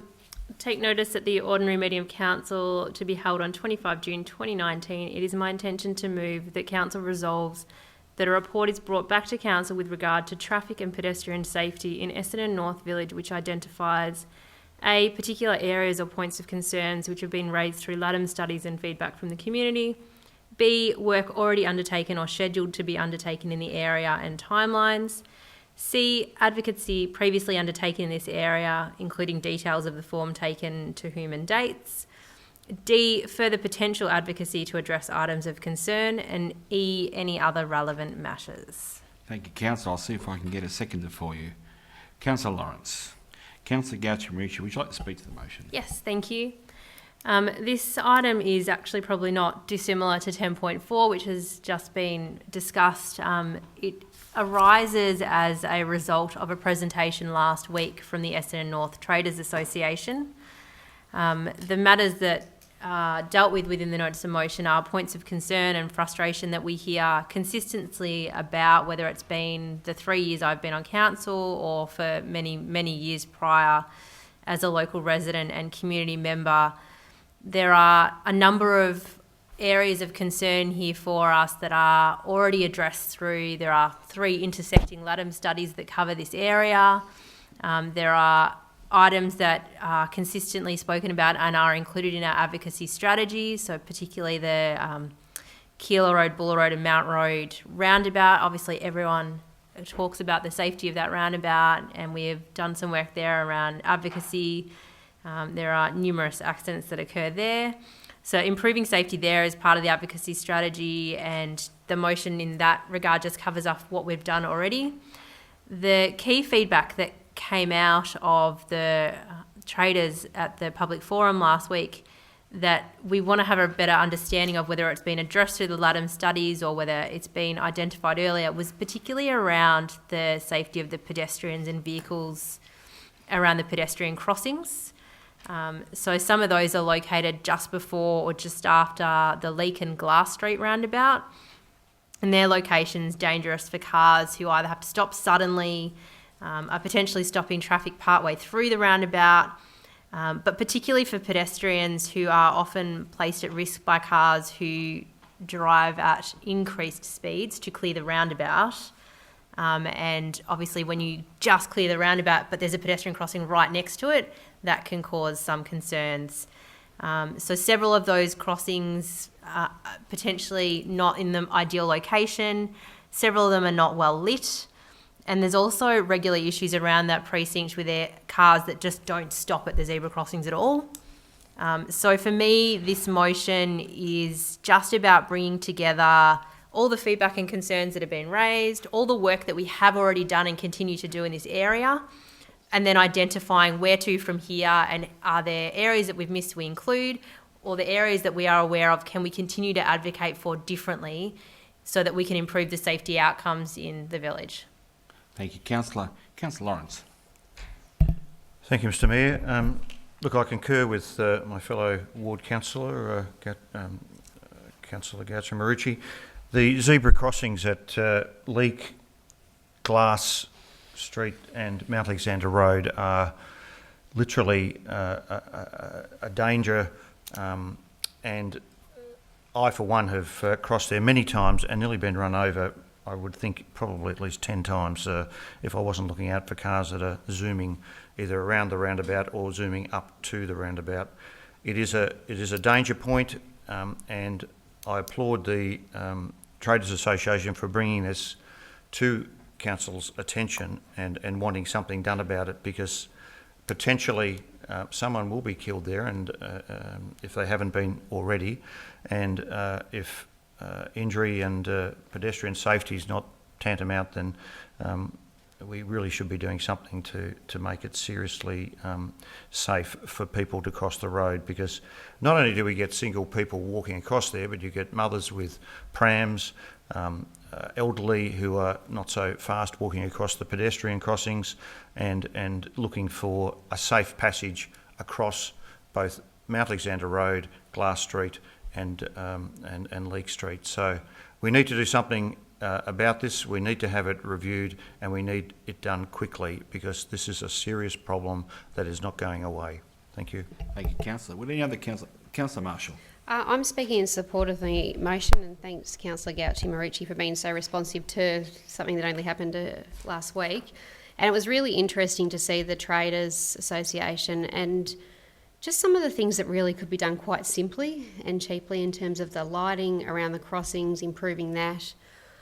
In terms of that real focus and thinking, is this the right spot for these? And it might mean that you have people walk slightly further, which I know is not ideal, but if that ultimately does make it a little bit safer, that's obviously something that needs to be considered. There's obviously the bigger advocacy issue, but certainly some of the issues raised you think could be resolved relatively easily. So I'm happy to speak in support and support the motion. Thank you, Councillor Marshall. Any other councillor? Councillor Sorais. Thank you, Mr Deputy Mayor. I support the motion, and I'm glad that you've brought this to this council here. I wasn't, unfortunately, present at that meeting that was attended with the traders and the community. It's probably just more of a point of clarification that I'm seeking, and in relation to the officer's comments about the advocacy undertaking, including writing to all of the members with regards to the unacceptable state of the North Essendon Junction, and requesting that they take immediate action. I'm assuming that came from a notice of motion that I moved several months ago in relation to the Essendon Junction. So I'm just wanting to know if we've had some response to that. So you're asking for a clarification on that? Whether that's been responded to. Ms Keating, did we have any response to that?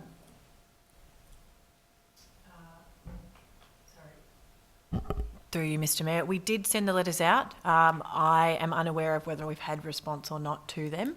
I note that the content of the letters that have been put before us is different, requesting different matters to be addressed. We spoke to officers about it at the time, and they said that this was different and not a double up. Councillor Sorais, I'm happy to follow that up. Thank you. If I take that on notice that I give a response, absolutely. or councillors get responded. Thank you. Any other councillor like to say a few words? Councillor Gauci-Marucci, would you like to close? Okay. I'll put that to the vote. All those in favour? Carry unanimously.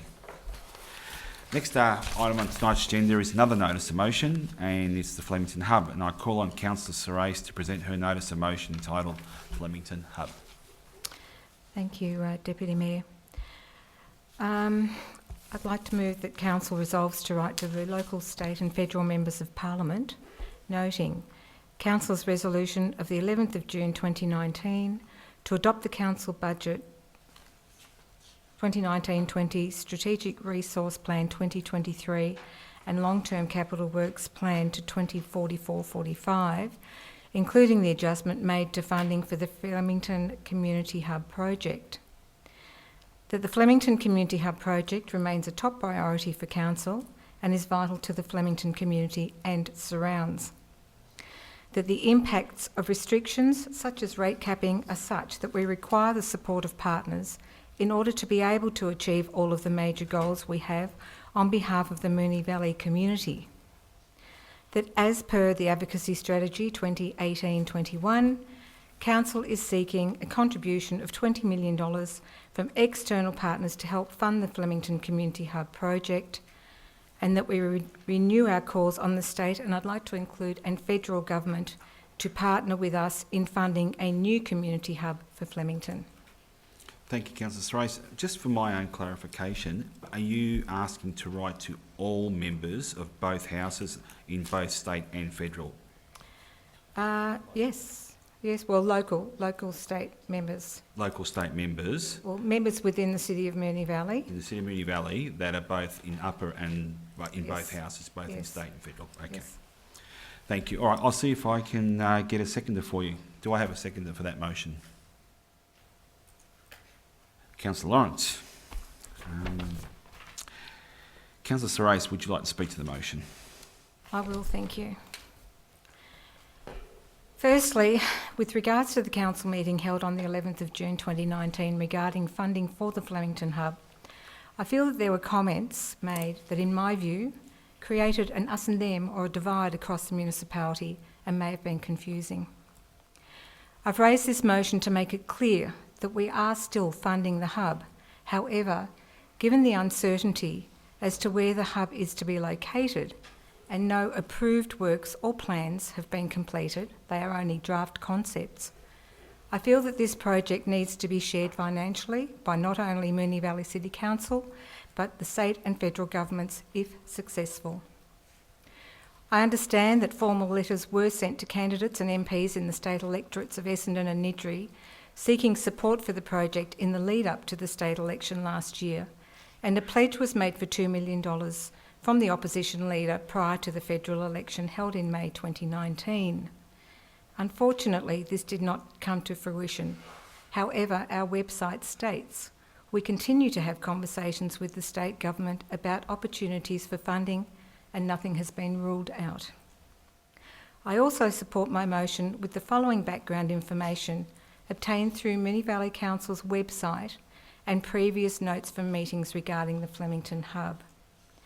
In Council's Advocacy Strategy 2018-21, Flemington Community Hub under Advocacy Request, it states Council is seeking $20 million to support the delivery of a vibrant new community hub at Debney's Park. The multi-purpose hub would include space for education and learning, health and social services, recreational and sports, including provision for 2 multi-purpose indoor courts, social enterprise, employment and business support, cultural events, art spaces and youth-friendly spaces. Council will match this funding with a $20 million contribution towards its completion. The location and development of this new hub will not result in the net loss of open space, and the timeframe was on short term. From Council's meeting on the 26th of March 2019, the advocacy strategy was updated with a split of funding. $20 million from Council for the hub, $20 million external funding for the hub, and $25 million for the park, with a longer timeline now being suggested for the park. The advocacy strategy stated what we are seeking. The construction of a new community hub for Flemington is a $40 million project. It forms part of a broader project to reimagine and revitalise Debney's Park, which is estimated to cost a further $25 million in the long term. We are seeking a contribution from funding partners of $20 million to help us realise this project. Council will contribute the remainder of the cost. A further updated version of Moonee Valley Council Advocacy Strategy on the 19th of June 2019 states, the construction of a new community hub for Flemington forms part of a broader project to reimagine and revitalise Debney's Park. We are seeking a contribution from funding partners of $20 million to help us realise this project. Council will match the funding to build the community hub in 2021-23. Council has adopted to allocate funding for the design in the short term, 2019, 20 and 21, including $500,000 in 2019-20. $20 million to construct the hub and associated infrastructure, and that being $12 million in 2021-22 and $8 million in 22-23. $20 million plus for the Debney's Park precinct in the long term post 2029-30. Council adopts the budget annually and reviews the long-term capital works budget regularly as projects progress and more information comes to light. These budgets can be reviewed and assessed annually, and that's not to say that we can't revisit the timeframe and allocations for this project in the future. At the end of the day, we as councillors are elected to speak on behalf of all residents across the City of Moonee Valley, and I believe my motion is supporting what officers are advocating for and seeking a commitment. Thank you. Thank you, Councillor Sarais. Councillor Lawrence would like to say a few words. Thank you, Mr Mayor. The land at Debney's Park is part owned by the state government. So to me, who should be paying for at least half of the community centre hub down there? goes without saying. We, as a council, must be undertaking financial responsible action. Rate capping is now a reality in all Victorian councils, so the opportunity for increased revenue is diminished. Unless we as a council advocate for more shared funding from our state government counterparts, we will never achieve anything of substance. Flemington Community Hub is not, and I repeat, is not the sole responsibility of the Moonee Valley City Council. It's a shared responsibility with the state government of Victoria. That's where the extra funding should come from, and that's what this motion's aim and goal most definitely is aimed at. I implore my fellow councillors and colleagues to support this motion. Thank you. Thank you, Councillor Lawrence. Would any other councillor like to speak to the item? Mayor, I'd like to move an Councillor amendment Marshall. to this motion, and I'd like to make it that what Councillor Sorais has up there is a point 1, and that point 2 reads as follows. I just need to make sure that it makes sense. That Council receives a report back at the ordinary Council meeting on 23rd of July 2019 in relation to the reallocation by Council of $22.5 million to the Flemington Hub, restoring its total budget to $42.5 million, together with amendments as necessary to the Strategic Resources Plan to enable the community to engage with councillors in relation to the importance of the hub to the residents living on the Flemington Public Housing Estate and the broader Flemington and surrounding community. Thank you, Councillor. I'll have to ask the mover and the seconder, would they accept that? Oh, sorry, I need a seconder for the amendment. My apologies. Do I have a seconder for the amendment? Councillor Cusack. So I will have to ask the mover and seconder, do they accept that amendment? So we debate the amendment. Do we debate it first? Sorry, a little bit rusty. That's right. We'll debate the amendment first, councillors. So, Councillor Marshall, would you like to move? Mr. Deputy Mayor, just before we go to debate, I didn't get to scribble down all the details. Councillor Sorais. If we could, yes, just get a moment to see what's in that amended or new motion that's been put by Councillor Marshall.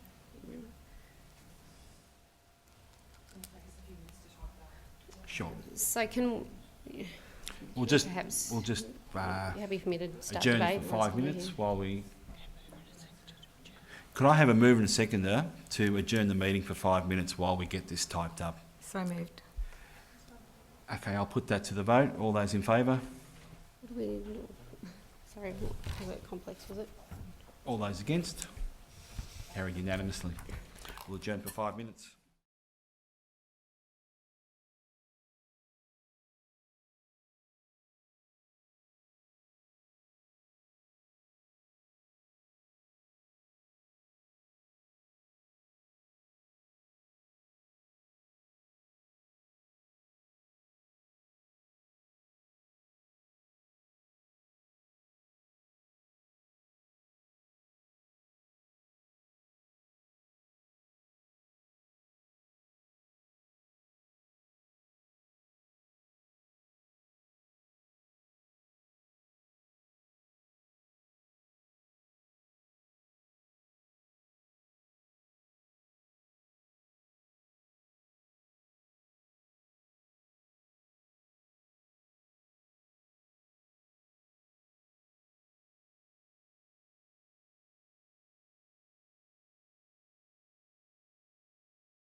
And thank you once again, and we're back from our a slight adjournment. So, councillors, do I have a motion that we move back into council, is it council or camera? In camera. No. We don't have to. Don't have to move The to come back adjournment's in? over. The adjournment's over, okay. All right, Councillor Marshall, could you actually just read your amendment again? Put my glasses back on again. 2, that council receives a report back at the ordinary council meeting of 23rd July 2019 in relation to the reallocation by council of $22.5 million to the Flemington Hub, restoring its total budget to $42.5 million, together with amendments as necessary to the Strategic Resources Plan, to enable the community to engage with councillors in relation to the importance of the hub to the residents living on the Flemington Public Housing Estate, the broader Flemington and surrounding community. Thank you, Councillor. I'll see if I can get a seconder for you. And that's Councillor Cusack. Councillor Marshall, would you like to speak to the item? Look, thank you, Mayor, Chair. I would like to. And it's fair to say, and I really want to put this out there and acknowledge this, that it has been a pretty tough couple of weeks. It really has. And I have done a lot of reflection on the night, and it was a really emotional night, and there were very strong reactions, and that was for a range of reasons. Firstly, we were obviously shocked, the ward councillors, because we had no idea that it was going to be proposed. And we weren't the only ones that were shocked, and certainly in the days after the decision, we received numerous calls, emails, messages from people who had no idea that council were even contemplating reducing the budget of the project from $42.5 million down to $20 million. And, you know, one of the things that's been a little bit frustrating in all of this is what it appears to be almost, and I'm not accusing councillors here at all, so I just want to be clear about that, an attempt at distraction and confusion to muddle things in and to say, oh, well, it was going to be this, it was going to be that. It was going to be $42.5 million and the budget's been reduced down to $20 million. And this was never contingent on getting state government funding. We, of course, wanted to, like we do with all our big projects, but it wasn't contingent on that. And it's disappointing that there's been some confusion around that. Certainly, I spoke with one particular man who had been involved in the consultation process with officers, and he said that he had no idea that this would even be contemplated, that there was any chance at all that council would reduce the budget so significantly. And he was just, again, in total shock. He said that they'd been consulting with the officers as part of the process and going along, so much excitement building, and that there were so many young people buzzing about this project, that this has just been a massive kick in the guts to the people in the community and the people who have been involved. And he said too that if he'd known that there was any chance of this, that he would have made sure that everyone contacted councillors to just say how excited and how valued this project was going to be. And so while I realised shock was obviously part of the way that the ward councillors reacted, I also realised afterwards, thinking about it, how fortunate we had been, and we'd really, I suppose, had the wonderful opportunity that other councillors hadn't necessarily had to actually be involved in the engagement and the consultation process, and to really engage with people and on that one-on-one level and the group level, and to really just see how excited people were and to hear the different voices that were part of this whole process. And it was something that I'm mindful that other councillors didn't get to experience. And we've had that opportunity firsthand to see the excitement building for the project, and to also to understand that this project offered real hope to people, not just in the broader community, but particularly to people on the estate itself. And I could relay so many personal stories of the interactions that I had with people as part of this consultation process. And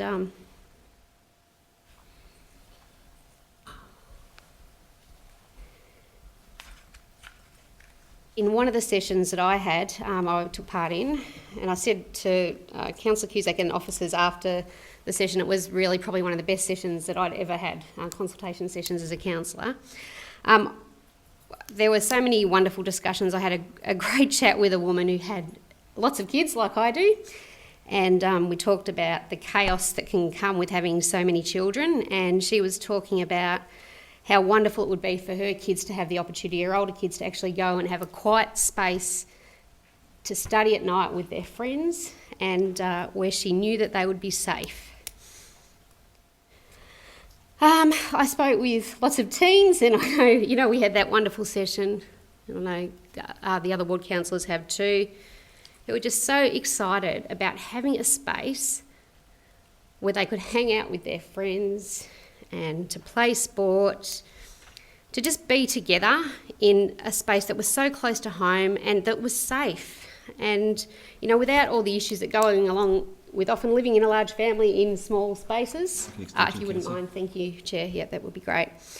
And we spoke, I remember too, about the issues with, when it's really cold at the estate and raining and it's really hot, all the challenges that go along with that, and, just how excited they were about the possibilities for the hub. We had a chat, and I can't remember if Councillor Cusack was part of this. I had a chat with some women who spoke about the idea of having a community kitchen as part of the hub and having a micro business, and how the opportunities that it could open up for them.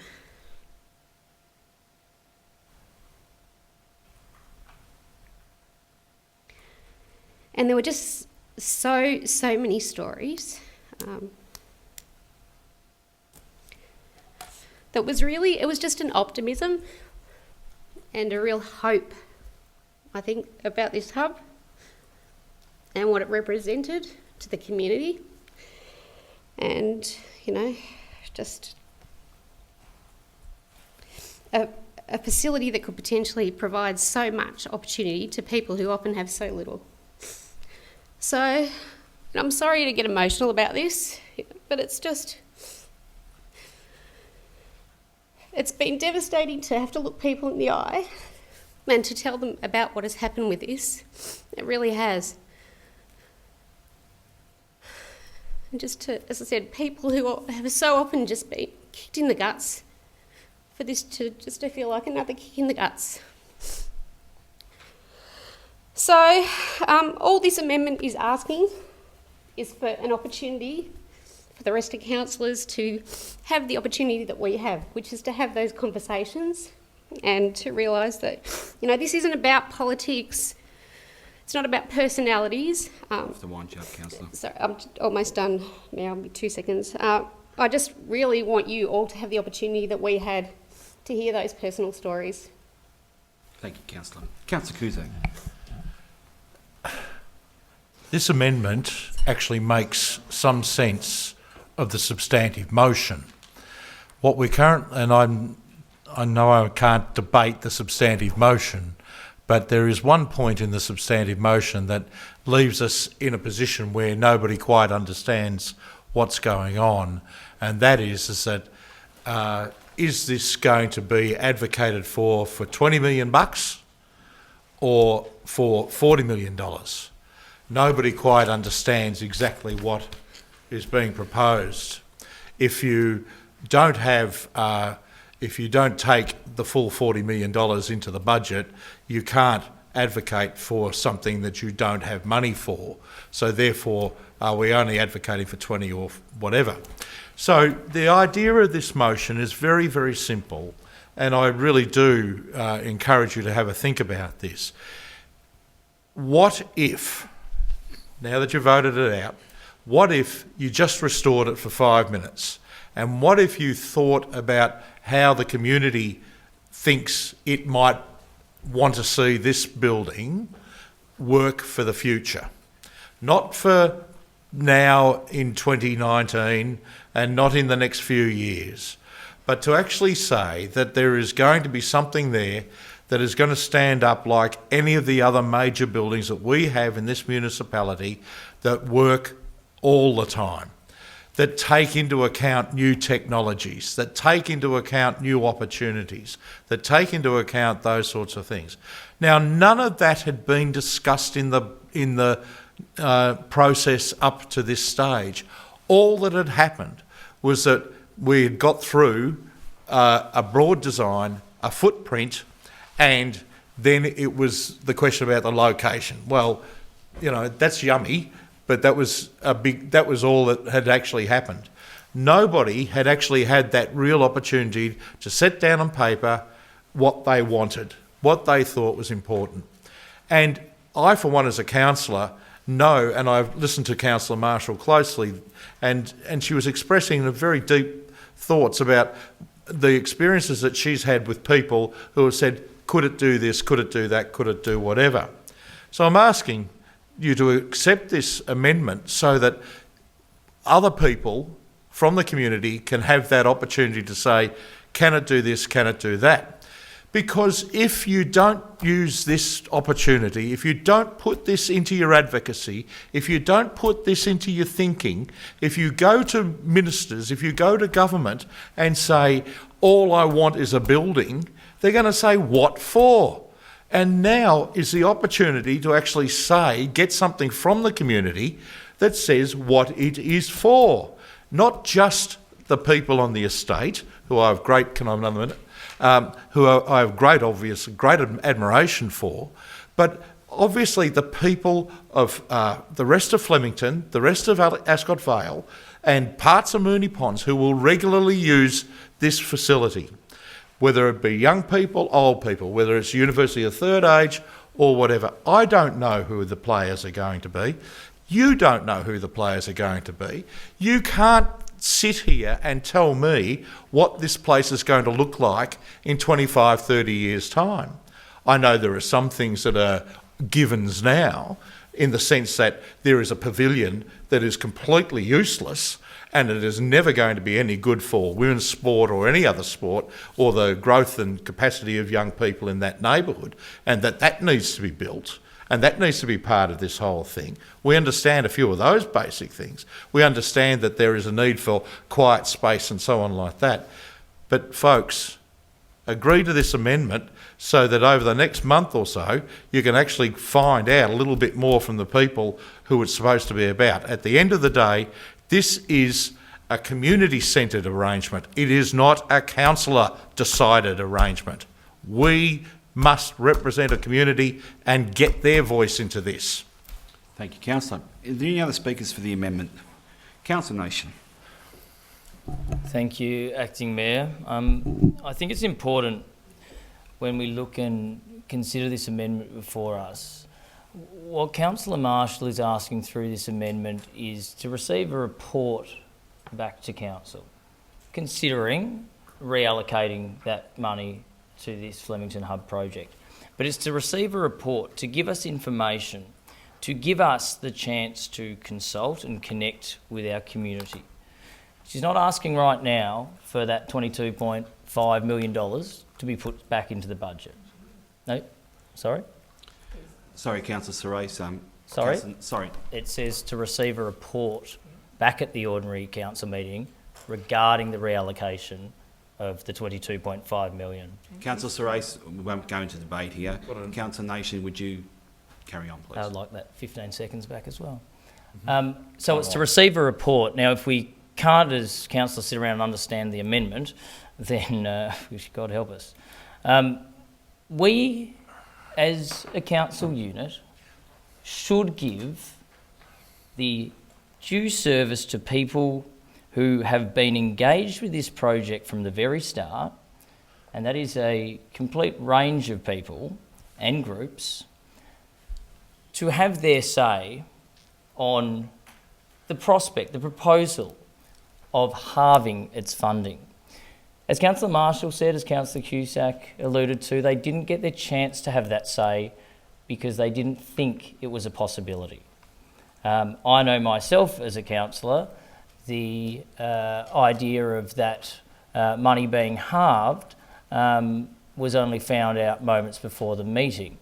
I would like, myself as a councillor, but our community, to have more than 3 or 5 minutes to consider that fact and to have, what is it, how many days, Councillor Marshall? Well, just over a month. Oh, just on a month, yeah. Councillor Nation, I'd like to, if you can just refer back to the amendment and speak to the amendment. 23rd of July is written there, Councillor Sypek. Okay. I'm actually referring to receiving the report back. I'm actually right on topic. So if you guys want to keep interrupting me, that's fine, but I believe I'm actually speaking to the amendment. That is actually what I'm speaking to. I'm happy to speak to It's the... your time you're wasting. Excuse me? Sorry? I missed what you said. I said it's your time you're wasting by trying to debate this with me. Sorry, Chair, you interrupted me. I'm just asking you to refer back to the motion. I was actually speaking the exact date of 23rd of July, which is in the top line of that amendment. Would you like an extension? I would like an extension. I've still got 43 seconds left. Just asking. So, may I speak without being interrupted? Thank you. My point, which is referred to in that very top line, is that we will get 28 days to engage with our community to consider whether or not $22.5 million should go back into this project. That is not what Councillor Marshall is asking right now for you to vote on. She's asking you as part of this amendment to vote on being willing to receive a report to consider one of the most amazing decisions that, in a negative way, that this council has made, and to consider the prospect of putting back in. And like any other motion, in a notice of motion we get about receiving a report, I think that we at least owe the people on the estate, the people that have been engaged in this process from the very start, 24 months ago, to have their say and to speak to every single one of us 9 councillors. Thank you, Councillor. Would any other councillor like to speak to the amendment? Councillors, I'll put that to the vote. All those in favour? Councillor Nation, Councillor Marshall, Councillor Cusack. All those against? Councillor Sorais, Councillor Sypick, Councillor Byrne, Councillor Gauchi-Marici, Councillor Lawrence. As the amendment is lost... Sorry, can I just ask as a point of clarification, just to understand the intent of the motion, whether Councillor Sorais had anyone either internally or externally to council assist her in the preparation of the motion or her speech notes? Noting, of course, that there's no problem with that, but just want to be clear because I want to understand the intention behind this. Sorry, what was the question? Did Councillor Sorais have anyone assist her in the preparation of her notice of motion or her speech notes to help me understand the intention of the motion? The vote's been taken. No, sorry, I don't understand why clarification. you got clarification after the vote's been taken. Well, because we're going back to the original motion, so I want to understand the motion. I hadn't spoken on it. So you want clarification on Yes. the original Yes, motion thank of you. whether Councillor Chair. Sorais had any help in Yes. writing her notice of motion? Notice of motion and her speech notes. Councillor Sorais, But would obviously you we have to give us some comply with the code of clarification? conduct. As I'd stated in my debate when I'd spoken about my notice of motion, that most of the information that I received or that I put my motion to was from Council's website in relation to what we have. That was not my question. And I'm answering your question. And in relation to the notice of motion, it's no different to any other notice of motion that I've put before this council and I've never been questioned about. That's not my question. My question was, did anyone assist you in the preparation of your notice of motion or your speech notes? That's the question. And again, this goes to the matter of intention because there were points raised in the speech notes which were, so I just wanted to understand. Well, what, Councillor Marshall? Well, just that they repeated statements that I've seen made by others that perhaps didn't reflect some information that might be accurate. So that's the question. Did anyone, and there's no issue, Councillor Sorais, you can get whoever you want to ask and assist you.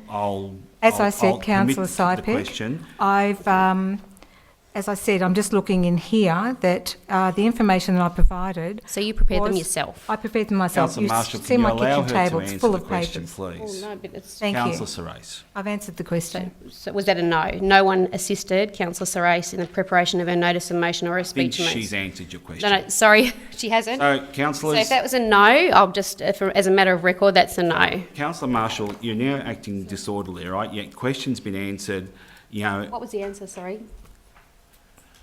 Councillor Sorais, well, one last time, if I can Mr indulge. Mayor, I've put together a notice of motion. I've put together a response, which I've spent several hours over the weekend responding to, taking information from Council's website, which is available for the whole community, all councils to look at, and that's where my responses come from. Thank you, councillors. Councillors, we go back to the original notice of motion, and as Councillor Sorais and Lawrence have spoken on the subject, is there any other councillor that would like to speak on the notice of motion? Me? And- All right. Oh, Councillor Cusack, okay. All right, speaking to the substantive motion. This motion is one of the most harebrained things I've come across in my life. Hear, hear. What we've got is a motion that is full of contradiction.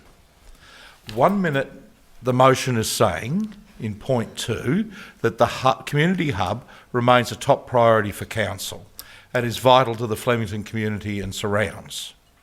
It then goes ahead and says that the advocacy strategy is in fact about getting 20 million bucks, and I don't know whether that's 20 million on top of the 20 million that council is saying it's going to do.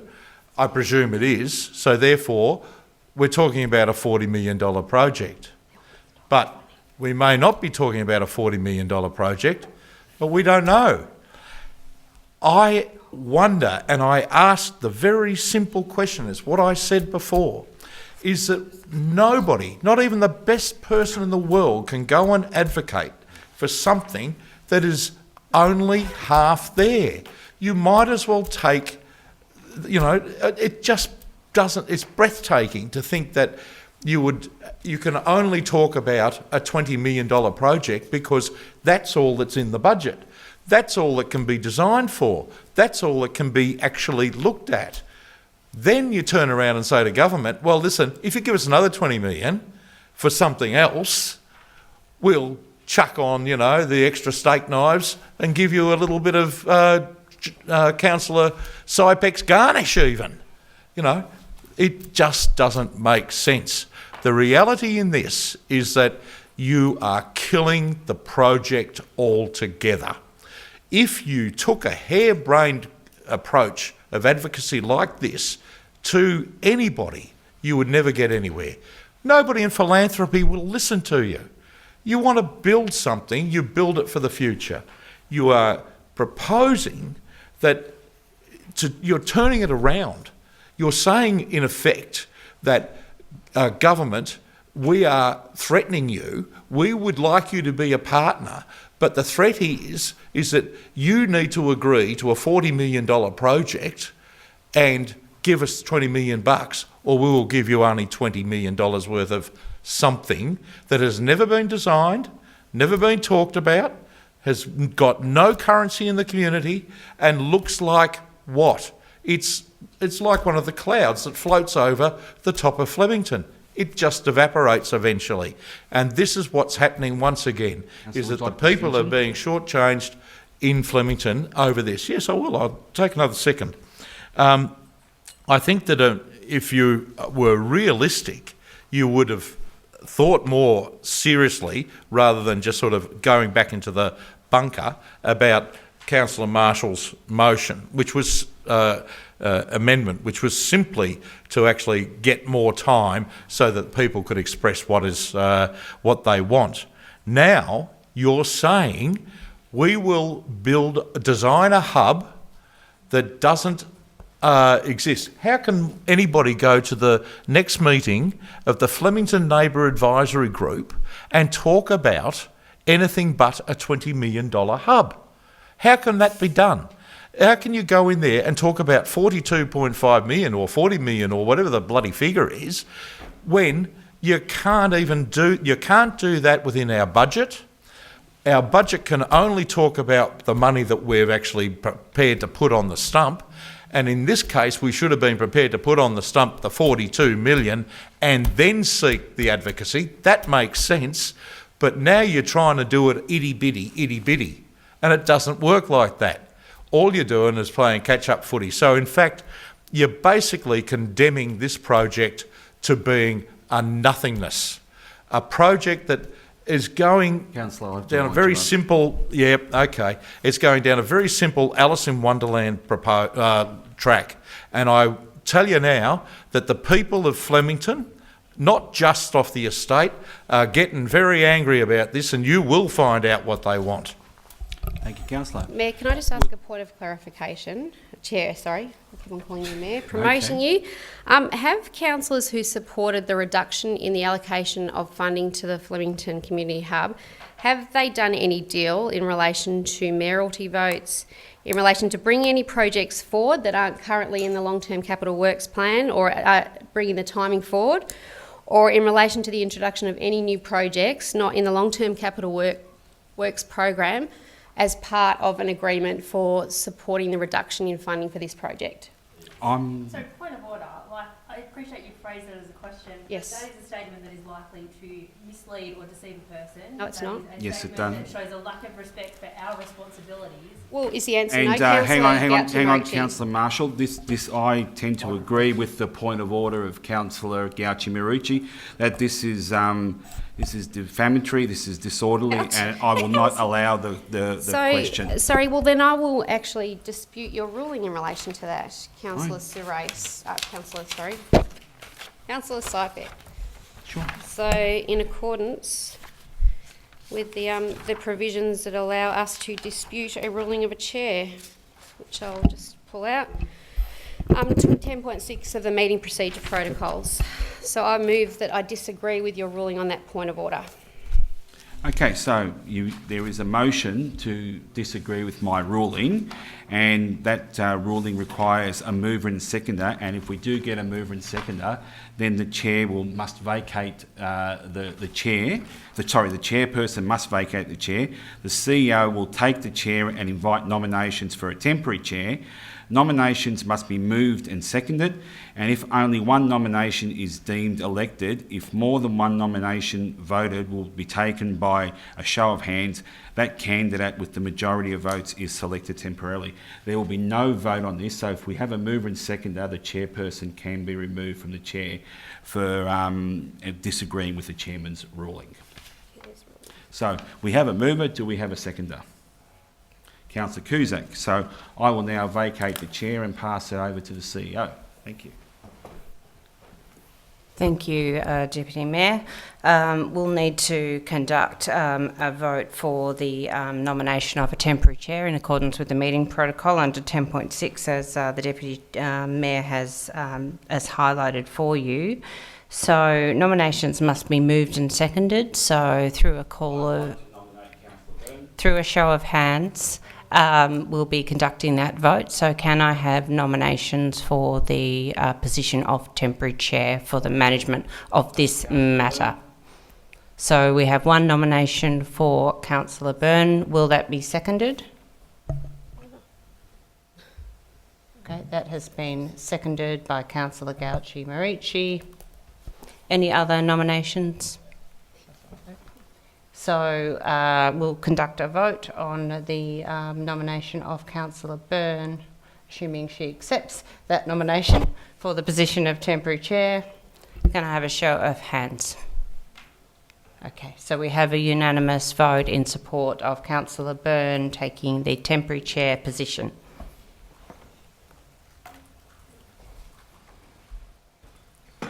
And I advise the temporary chair, should she need to adjourn the meeting for advice regarding the handling of the point of order, she can do so without it being moved and seconded.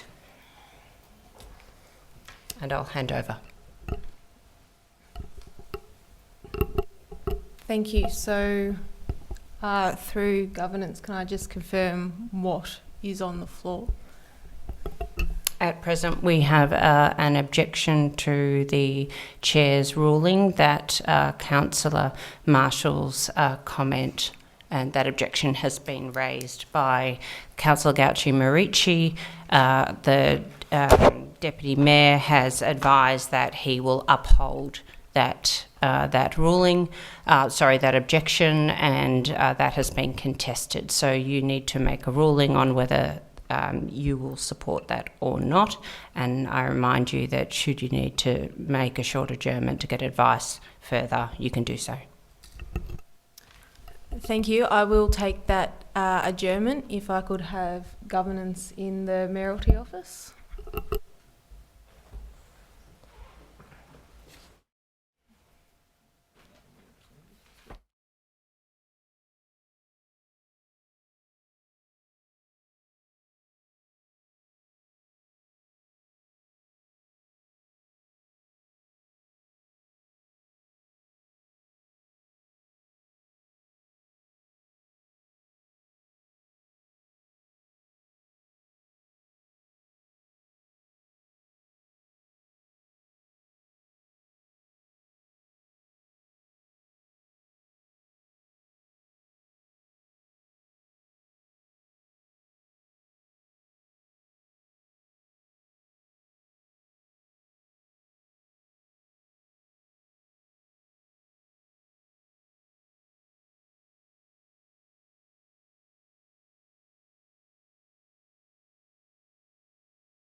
Thank you, and for those watching at home, apologies for the adjournment whilst I seeked government advice. I would like to rule on Councillor Gauci-Marici's point of order, and I'll be upholding that point of order based on Councillor Marshall's point of clarification under 10.7. I deem that it to be intentionally mischievous in the meeting and for calling for frivolous points of clarification. So, sorry, the meeting procedure set out a process. Yes, thank you, Councillor Marshall. Puts the motion in the following form. Councillor Marshall, I have made my ruling that so I'm upholding Councillor Gauci-Marici's point of order, and I'll be vacating. You're not following the meeting procedure protocols. 100%. So the temporary chairperson must invite the mover, me, to state the reasons for his or her dissent. And then the chairperson may then reply. So I have not been provided with the opportunity to state my dissent, the reasons for my dissent. So if you're saying that we're not following the meeting procedure protocols in Moonee Valley, well, I don't know what to say about that. I mean, this sets out a process that must be followed. You don't get to say, oh, I'm not going to do it because it doesn't suit me in this instance. The words set there say, the temporary chairperson, you, must invite the mover, me, to state the reasons for his or her dissent. Councillor Marshall, I just received governance advice. I'm happy to receive further governance advice. Well, it sets out a process. So you either follow the process. This is ludicrous.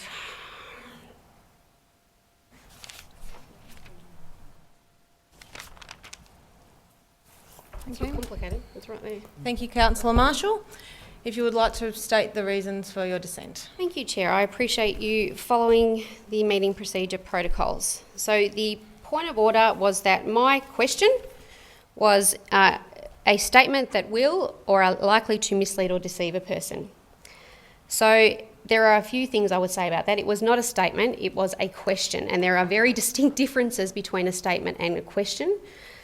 So it's certainly not in fitting with that. Number two, it was simply a question designed to understand why the ward councillors had no idea that this amount of money was going to be pulled out of the budget of the most important project in its ward, the consultation for which has been going on for months. That no other councillor has bothered to attend the consultation process other than ward councillors. Other than, actually, I stand corrected, I think the Mayor came to one session. But, so why? We had no idea that was going to happen. So if you look at why that might be the case, that why people would go behind the backs of the ward councillors and come up with some arrangement and some reduction in funding, you have to start questioning why. Because if you are doing something in good faith, you sit down and you, at the countless sessions we had about the budget, you raise those questions. You say very clearly, the week before when we prepare our motions, Moonee ward councillors, this is what's going to be put on the table next week.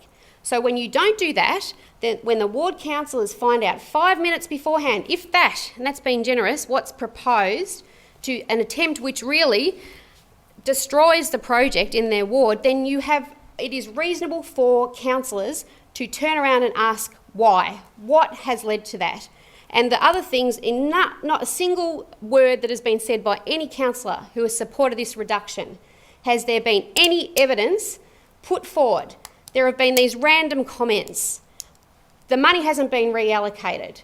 So you start thinking, well, what arrangement has been agreed? Because we weren't part of these discussions. So that was simply seeking to get to the bottom of that. That's what it was. And so the point of order was ruled incorrectly because it was not a statement that will or is likely to mislead or deceive a person. Thank you, Councillor Marshall. For clarification, I made 2 points of order. The second point of order. Sorry. The second point of order was that it showed a lack of respect, in particular, for the responsibilities of other councillors. How? So a question asking the arrangement, if there was any arrangement, to help provide... Thank you, Councillor Marshall. Do I get to answer my point of order or not? No, well, because you're not debating. I'm with the chair. Okay. As the temporary chairperson, I would like to therefore put a motion that the chairperson's ruling be upheld. Do I get the mover? Yes. Just for clarification through governance, is the person with the point of order allowed to be the mover? There is no restriction under the meeting protocol. Okay, can I please have a mover? Councillor Gauci-Marici, and a seconder. Sorry, as a point of clarification, it says the temporary chairperson, that's you, then puts a motion in the following form. So you're putting the motion to the vote, yep. Yes, Councillor Marshall, sorry, through the chair, that is correct. The temporary chair has put the motion. That has been, sorry, and it may well be a misunderstanding of the protocol, that we would clarify that Councillor Gauci-Marici is happy to second before that vote is undertaken. That's what I understood was occurring. Okay, apologies. So if I can just have a moment to read this.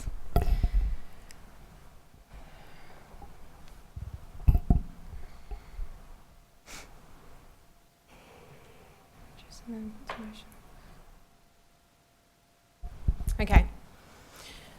Thank you. So I would like to put the motion that my ruling of the point of order to be upheld. Do I have a seconder? Councillor Gauci-Marici. All those in favour? Councillor Sypek, Councillor Serace, Councillor Byrne, Councillor Gauci-Marici, Councillor Lawrence. Thank you. I will now vacate the Against. Oh, so apologies. Those against? Against is Councillor Nation, Councillor Marshall and Councillor Cusack. The motion is carried. I will then like to vacate the chair.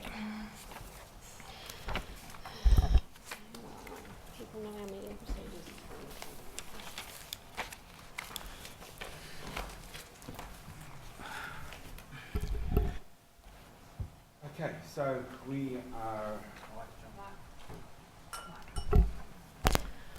we are back to the notice of motion, the substantial notice of motion. We've had Councillor Serace and Councillor Lawrence speak on the item, and Councillor Cusack. Is there any other councillor that would like to speak to the item? Fine. Councillor Nation. Thank you, Acting Mayor, and isn't it disappointing that we'll spend more time talking about procedural motions than we actually have spoken about withdrawing $22 million from such an important project. And I say that because the motion that's before us gives this false pretense that this project remains a top priority for council. Such a top priority that the budget for this project 2 weeks ago was slashed in half without ward councillors, FNAG, community groups on the estate being asked if it was a good idea. Being asked... Councillor Nation, the notice of motion that we've got here is that should we write letters to state and federal members? So could you speak to the I'm motion? speaking to point two. I'm actually, if you were listening, I actually just read word for word point two. Okay. So again, I just would like to speak without being interrupted. It did happen on the amendment and it's happening again. So for us as ward councillors, when we see a notice of motion before us on the screen, which I'm speaking to, which says that the Flemington Community Hub is a top priority, it would have been nice to understand the rationale that other councillors may have came to with what's happening to that $22.5 million, where's it going, why it's being taken away, whether or not we think it's a good idea, taking those ideas down to FNAG, taking those ideas down to the estate, saying, hey, how many of you come through this community centre each week? More than 2,000 visits. Could we do that for 20 million? Is it viable? But from my understanding, that didn't happen. I know as a ward councillor, the very first moment that I found out there was even the suggestion of $22.5 million being stripped from the project would have been about 5 minutes before the meeting. And I am curious if other councillors had more knowledge of that. It'd be good if they could tell the community if they did know because if they did know earlier that that was a proposal, that could have been discussed with the community. And that's what is, beyond all else, the most frustrating part of this is that it seems to have happened like that, and no one who's going to be directly impacted has actually had the chance to say, hey, $20 million is basically make or break for this project. And for me personally, I still don't understand what happens with that 22.5 million. I've heard, and it was just spoken about before, not within the meeting, that it's just sitting there. If that's the case, then I would like to move an amendment to this motion. So, Chair, I'd like to move a formal amendment that the motion is as read, with an extra point that the $22.5 million originally allocated to the Flemington Hub is quarantined and not reallocated to further projects in Council's long-term capital works plan or to new projects. Do I have a seconder? Councillor Cusack, would you like to speak to the item? I will, but I just wanted to double check if we've got that. Do you need me to come over? So we might have to. What I'll do is I'll adjourn the meeting for another 5 minutes. Thank you.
Thank you for your patience. We will now resume the meeting. Councillor Nation, would you just read out your amendment? Yes, Acting Mayor, my amendment was for the original notice of motion to be as read, with an additional sixth point, that the $22.5 million that was originally allocated to the Flemington Hub project is quarantined and not reallocated to further projects in Council's long-term capital works plan or new projects. Councillor Cusack, I believe you second that. Is that correct? That's right. Thank you. Yeah, I have a question.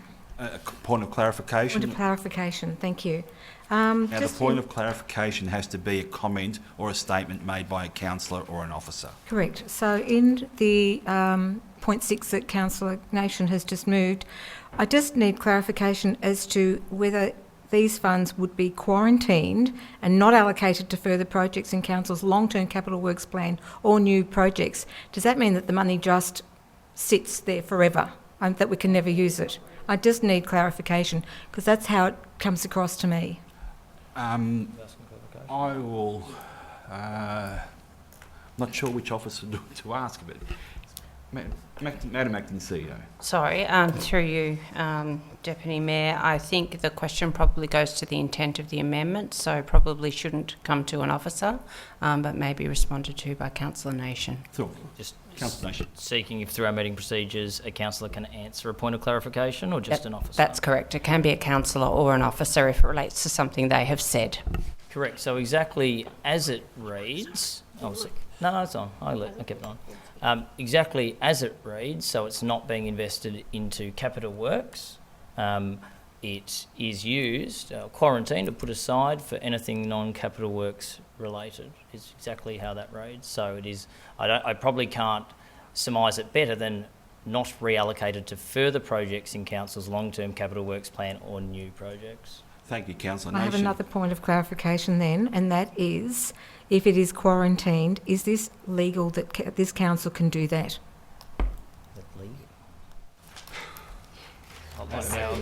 Not introduce new... Can we...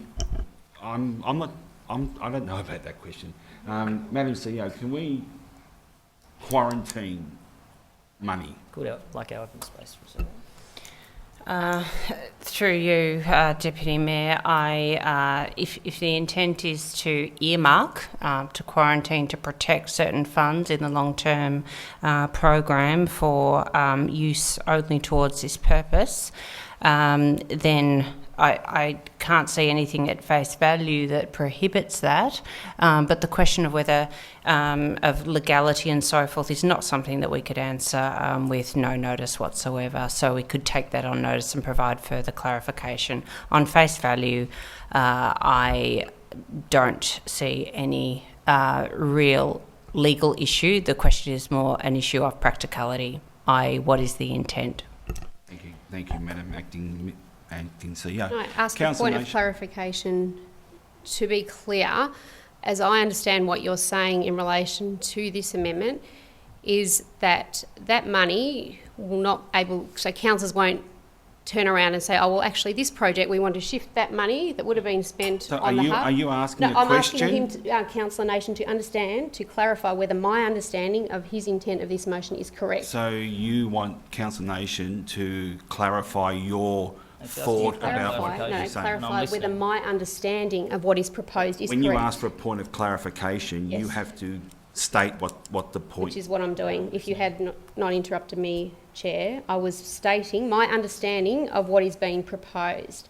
So Councillor Nation... Proposed by Councillor Serace or what? By Councillor Nation. I'm listening. So Councillor Nation could turn around and say, no, Councillor Marshall, I saw that you were eager to try and answer what Councillor Serace was answering. No, I wasn't. I'm asking a point of clarification. Okay, all right, okay. So my understanding, I am seeking clarification from Councillor Nation whether my understanding of what he is proposing up here is that that $22.5 million will not be shifted to either bring projects in the long-term capital works program forward or to introduce new projects that are not currently in the long-term capital works program. That is what you're asking.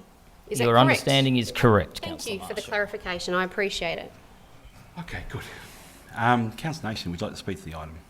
I do, and it's where is the 22.5 million? And I think that is why I've moved this amendment, is to make sure that when we talk about, in the motion, rate capping, and we talk about the importance of this project, that this 22.5 million is put aside to ensure that it isn't just reallocated to other projects. And I think when I spoke previously, it was me trying to get an understanding of the basis of the original decision, the how councillors formed their view to cut the funding, but also where it was envisaged that that 22.5 million was, because for the 3 ward councillors,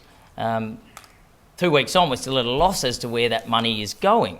If it is just floating around, great, then it stays there as a potential investment to put back into the hub.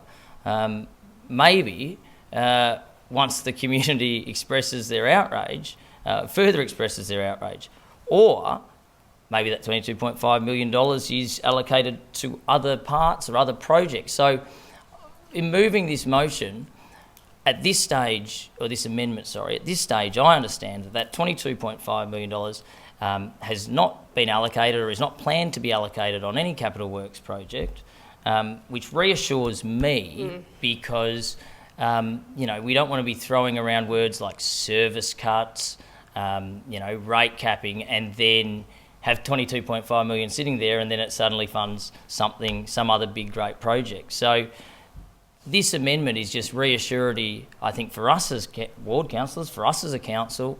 It is consistent with the points above, particularly that mention rate capping, our advocacy strategy, which looks at mental health investment.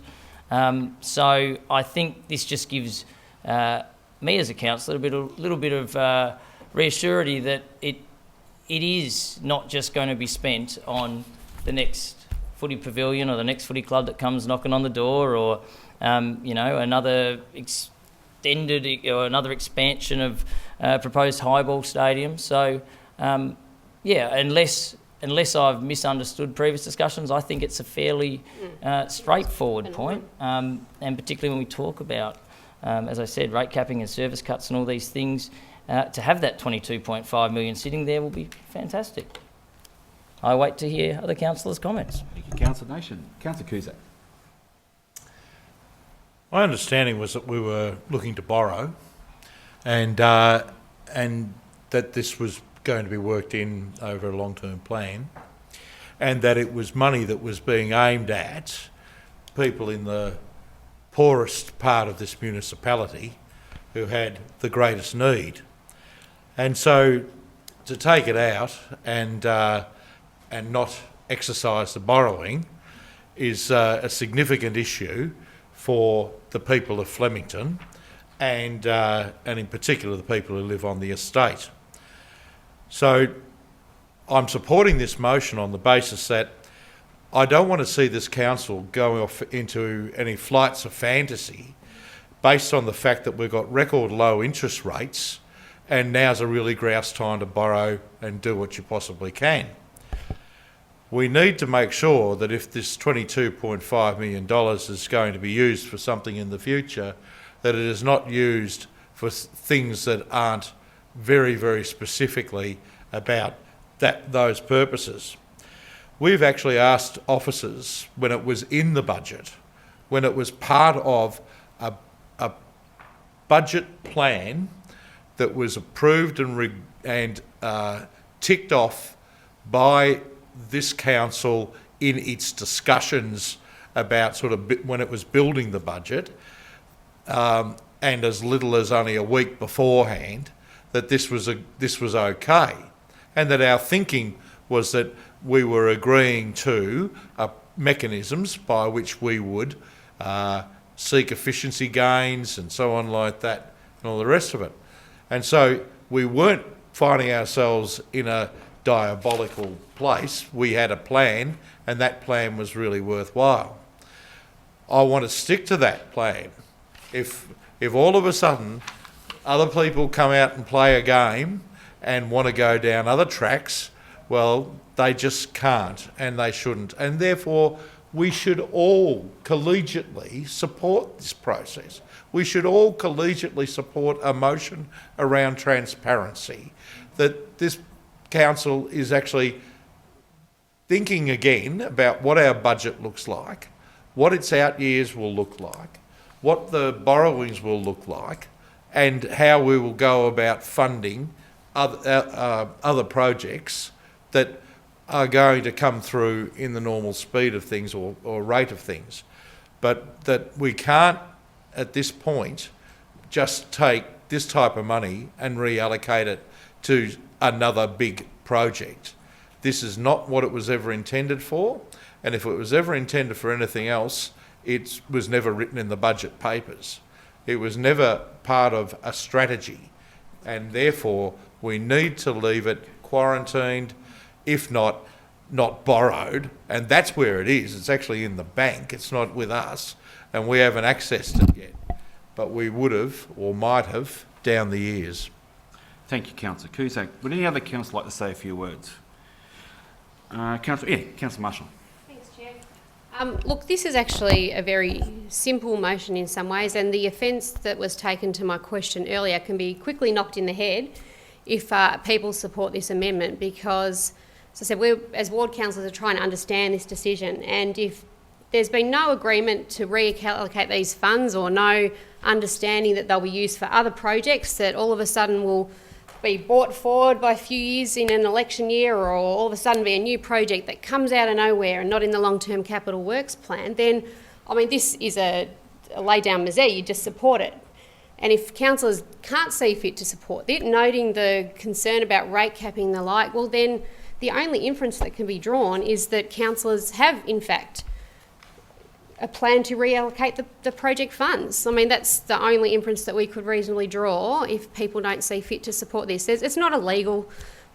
There's no issue around that. This is simply about saying, as Councillor Cusack has said, if people are saying we can't afford, so we'll borrow less, okay, well, if that's the decision of the majority of council, or we will, services that might have been proposed to be cut will no longer be cut, because let's not forget, we've had multiple discussions.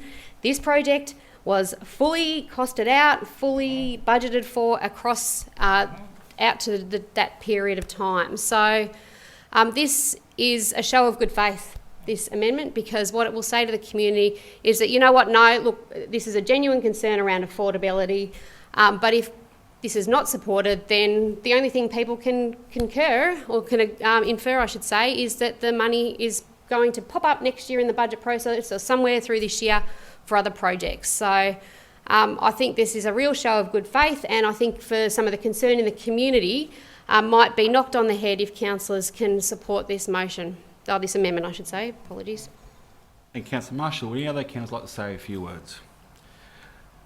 Councillor Sorais. Thank you, Deputy Mayor. Firstly, I'd like to say that I'm really quite disgusted, actually, at some of the comments that have been directed generally towards other councillors in this room, based on an assumption that things were done underhanded, things were done behind people's backs, and deals were made. I'm pretty disgusted in those comments. I, for one, was elected to this council to represent the community, and I stand independently and continue to do that. There's nothing underhanded in what I've brought to this table tonight, and as far as I'm concerned, to be accused of playing games or making deals behind doors, etc., I take offence to that. So a point of clarification, why were ward councillors not advised about this amendment at the same time as other councillors? Well, and I say that all councillors get a copy of the agenda before the meetings. That is not truthful. It is truthful. We did not know this was going to happen. Councillor, what comment of Councillor Sorais's that you want point of clarification? Because you're asking a completely different question. Yep. You've got to ask a point of clarification of what Councillor Sorais has said. My point of clarification is, how can she say that there have been accusations? There have been no accusations, there have been questions put. So what is she saying? Let me rephrase my point Sure. of clarification. I'll let Councillor Sorais continue while I rephrase it in a way that might be easier for people to answer. Thank you, Councillor Marshall. Councillor Sorais. Basically, unfortunately, my notice of motion originally has turned into an absolute fiasco at this council, and I think that that's quite a shame for both the community and the officers around this table. As far as I'm concerned, with the current amendment that Council Nation has put up there, I raised my concerns earlier with regards to clarification as to is this legal, which we're waiting on a response from, and also with it being quarantined, does it just sit there forever? So there was a comment made earlier about maybe putting funds back into the Flemington hub. Well, if you're going to have this amendment here, then you can't do that. I also find it kind of contradicts a little bit of my original motion that I have up there in relation to the part where, sorry, I'll just have to find it here. I'll read to it here.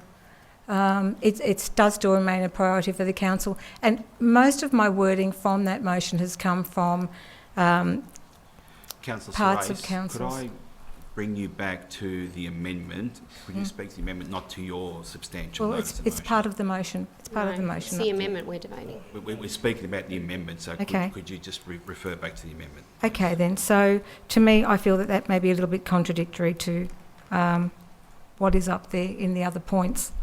Sorry, as a point of clarification, how is it contradictory? There's a clear point of clarification, because I don't understand how it would be contradictory to any of those points above, given the intent described by Councillor Nation.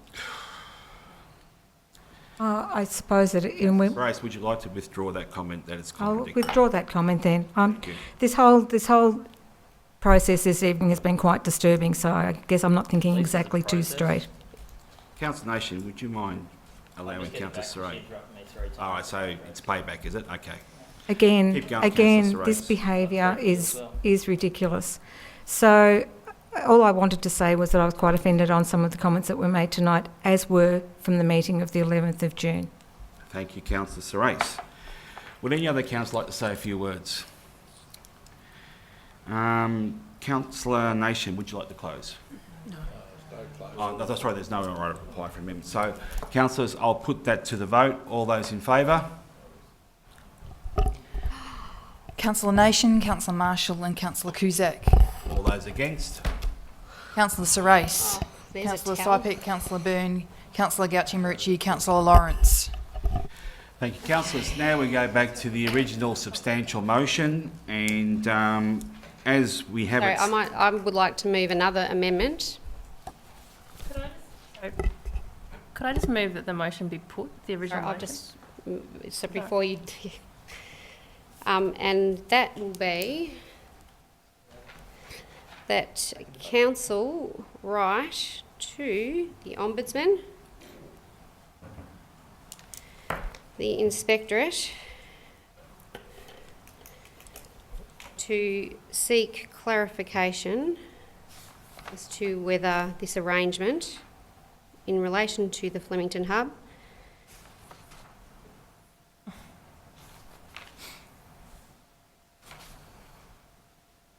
is legal. Sorry, what am I doing? Well, no, you weren't. You were speaking, so I Do didn't we have a understand. Do we have a motion or not? Is legal or in any way contravenes any provision in the Local Government Act or any other principle or law applicable to Moonee Valley Council.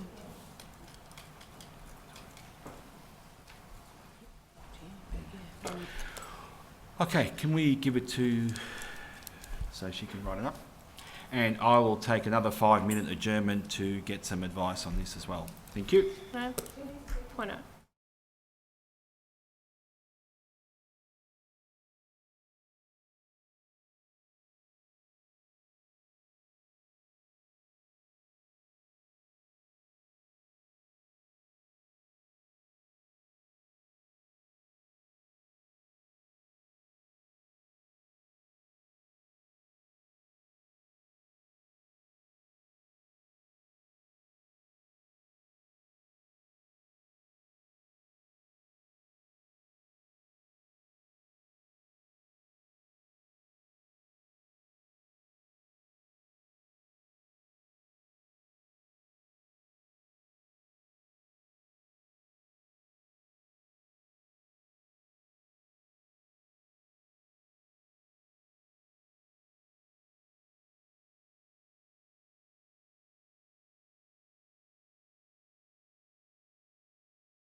Thank you for your patience. Councillors, we have an amendment on the table right now, so Councillor Marshall, would you like to read out your amendment? Council write to the Ombudsman and the Inspectorate to seek clarification as to whether the arrangement in relation to the Flemington Hub is legal or in any way contravenes the provisions of the Local Government Act or any other principle or law applicable to Moonee Valley City Council. Do I have a seconder? Councillor Cusack. Councillor Marshall would like to speak to the item. So we had a discussion when the meeting was adjourned, and this discussion around how far do you take this. And for me, the real concern here, if we had sat down, councillors had been open and honest and said, look, Moonee Ward councillors, this is what we're proposing. If we had known about that, we wouldn't be sitting here with this, because then we would have had the debate, a fair debate out on the floor. Instead, we were absolutely ambushed, thank you, I was trying to think of the best word. We were totally ambushed about this, and yet everybody else knew about it. All other councillors knew about it.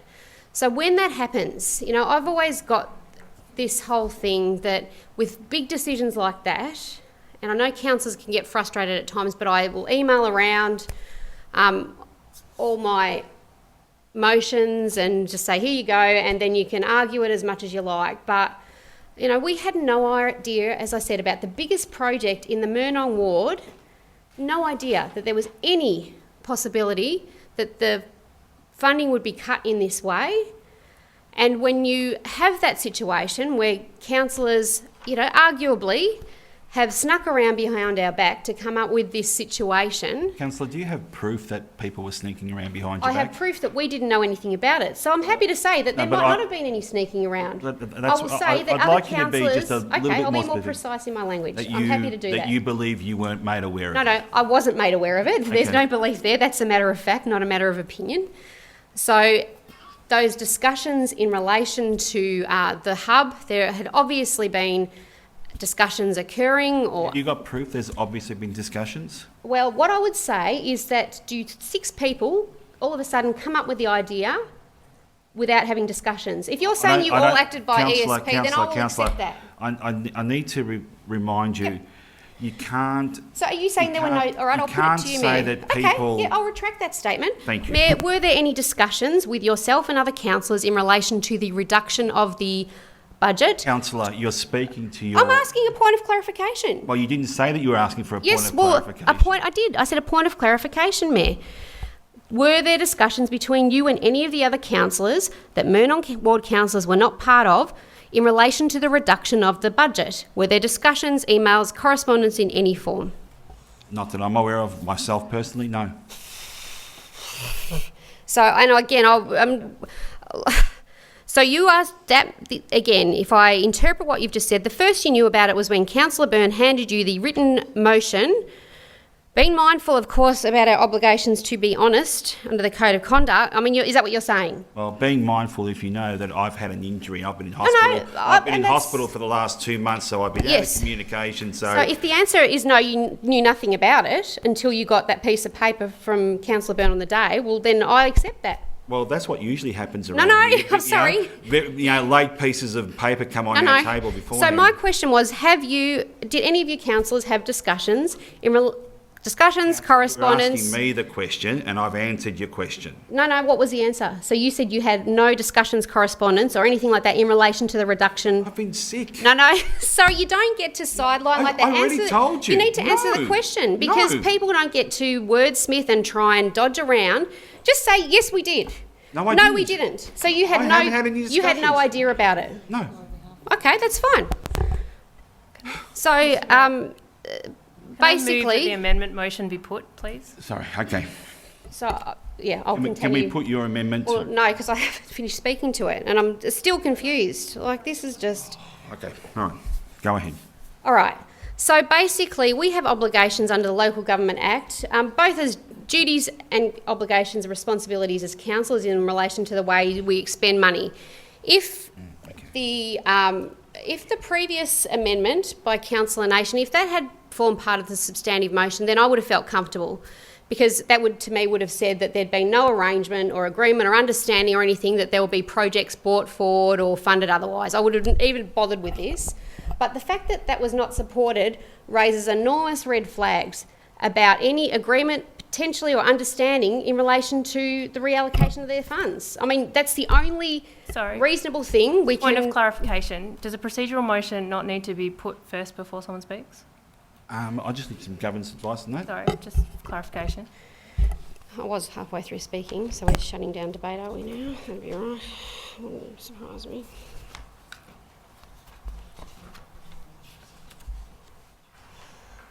I'll just need an amendment for an adjournment for 5 minutes.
Thank you once again, ladies and gentlemen, for your patience. I've just gotten advice from governance, and a procedural motion may be moved at any time and must be dealt with immediately by the chairperson.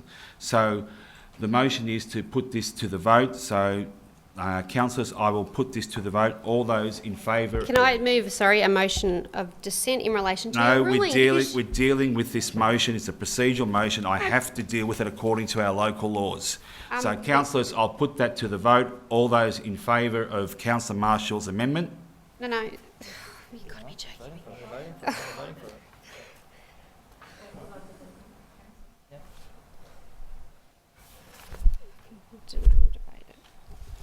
Councillor Nation, Councillor Marshall, Councillor Sorais.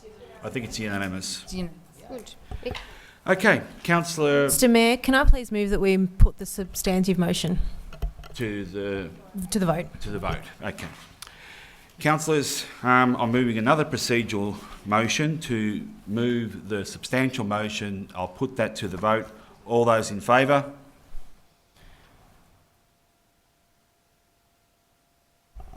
In favour is Councillor Sorais, Councillor Nation, Councillor Marshall.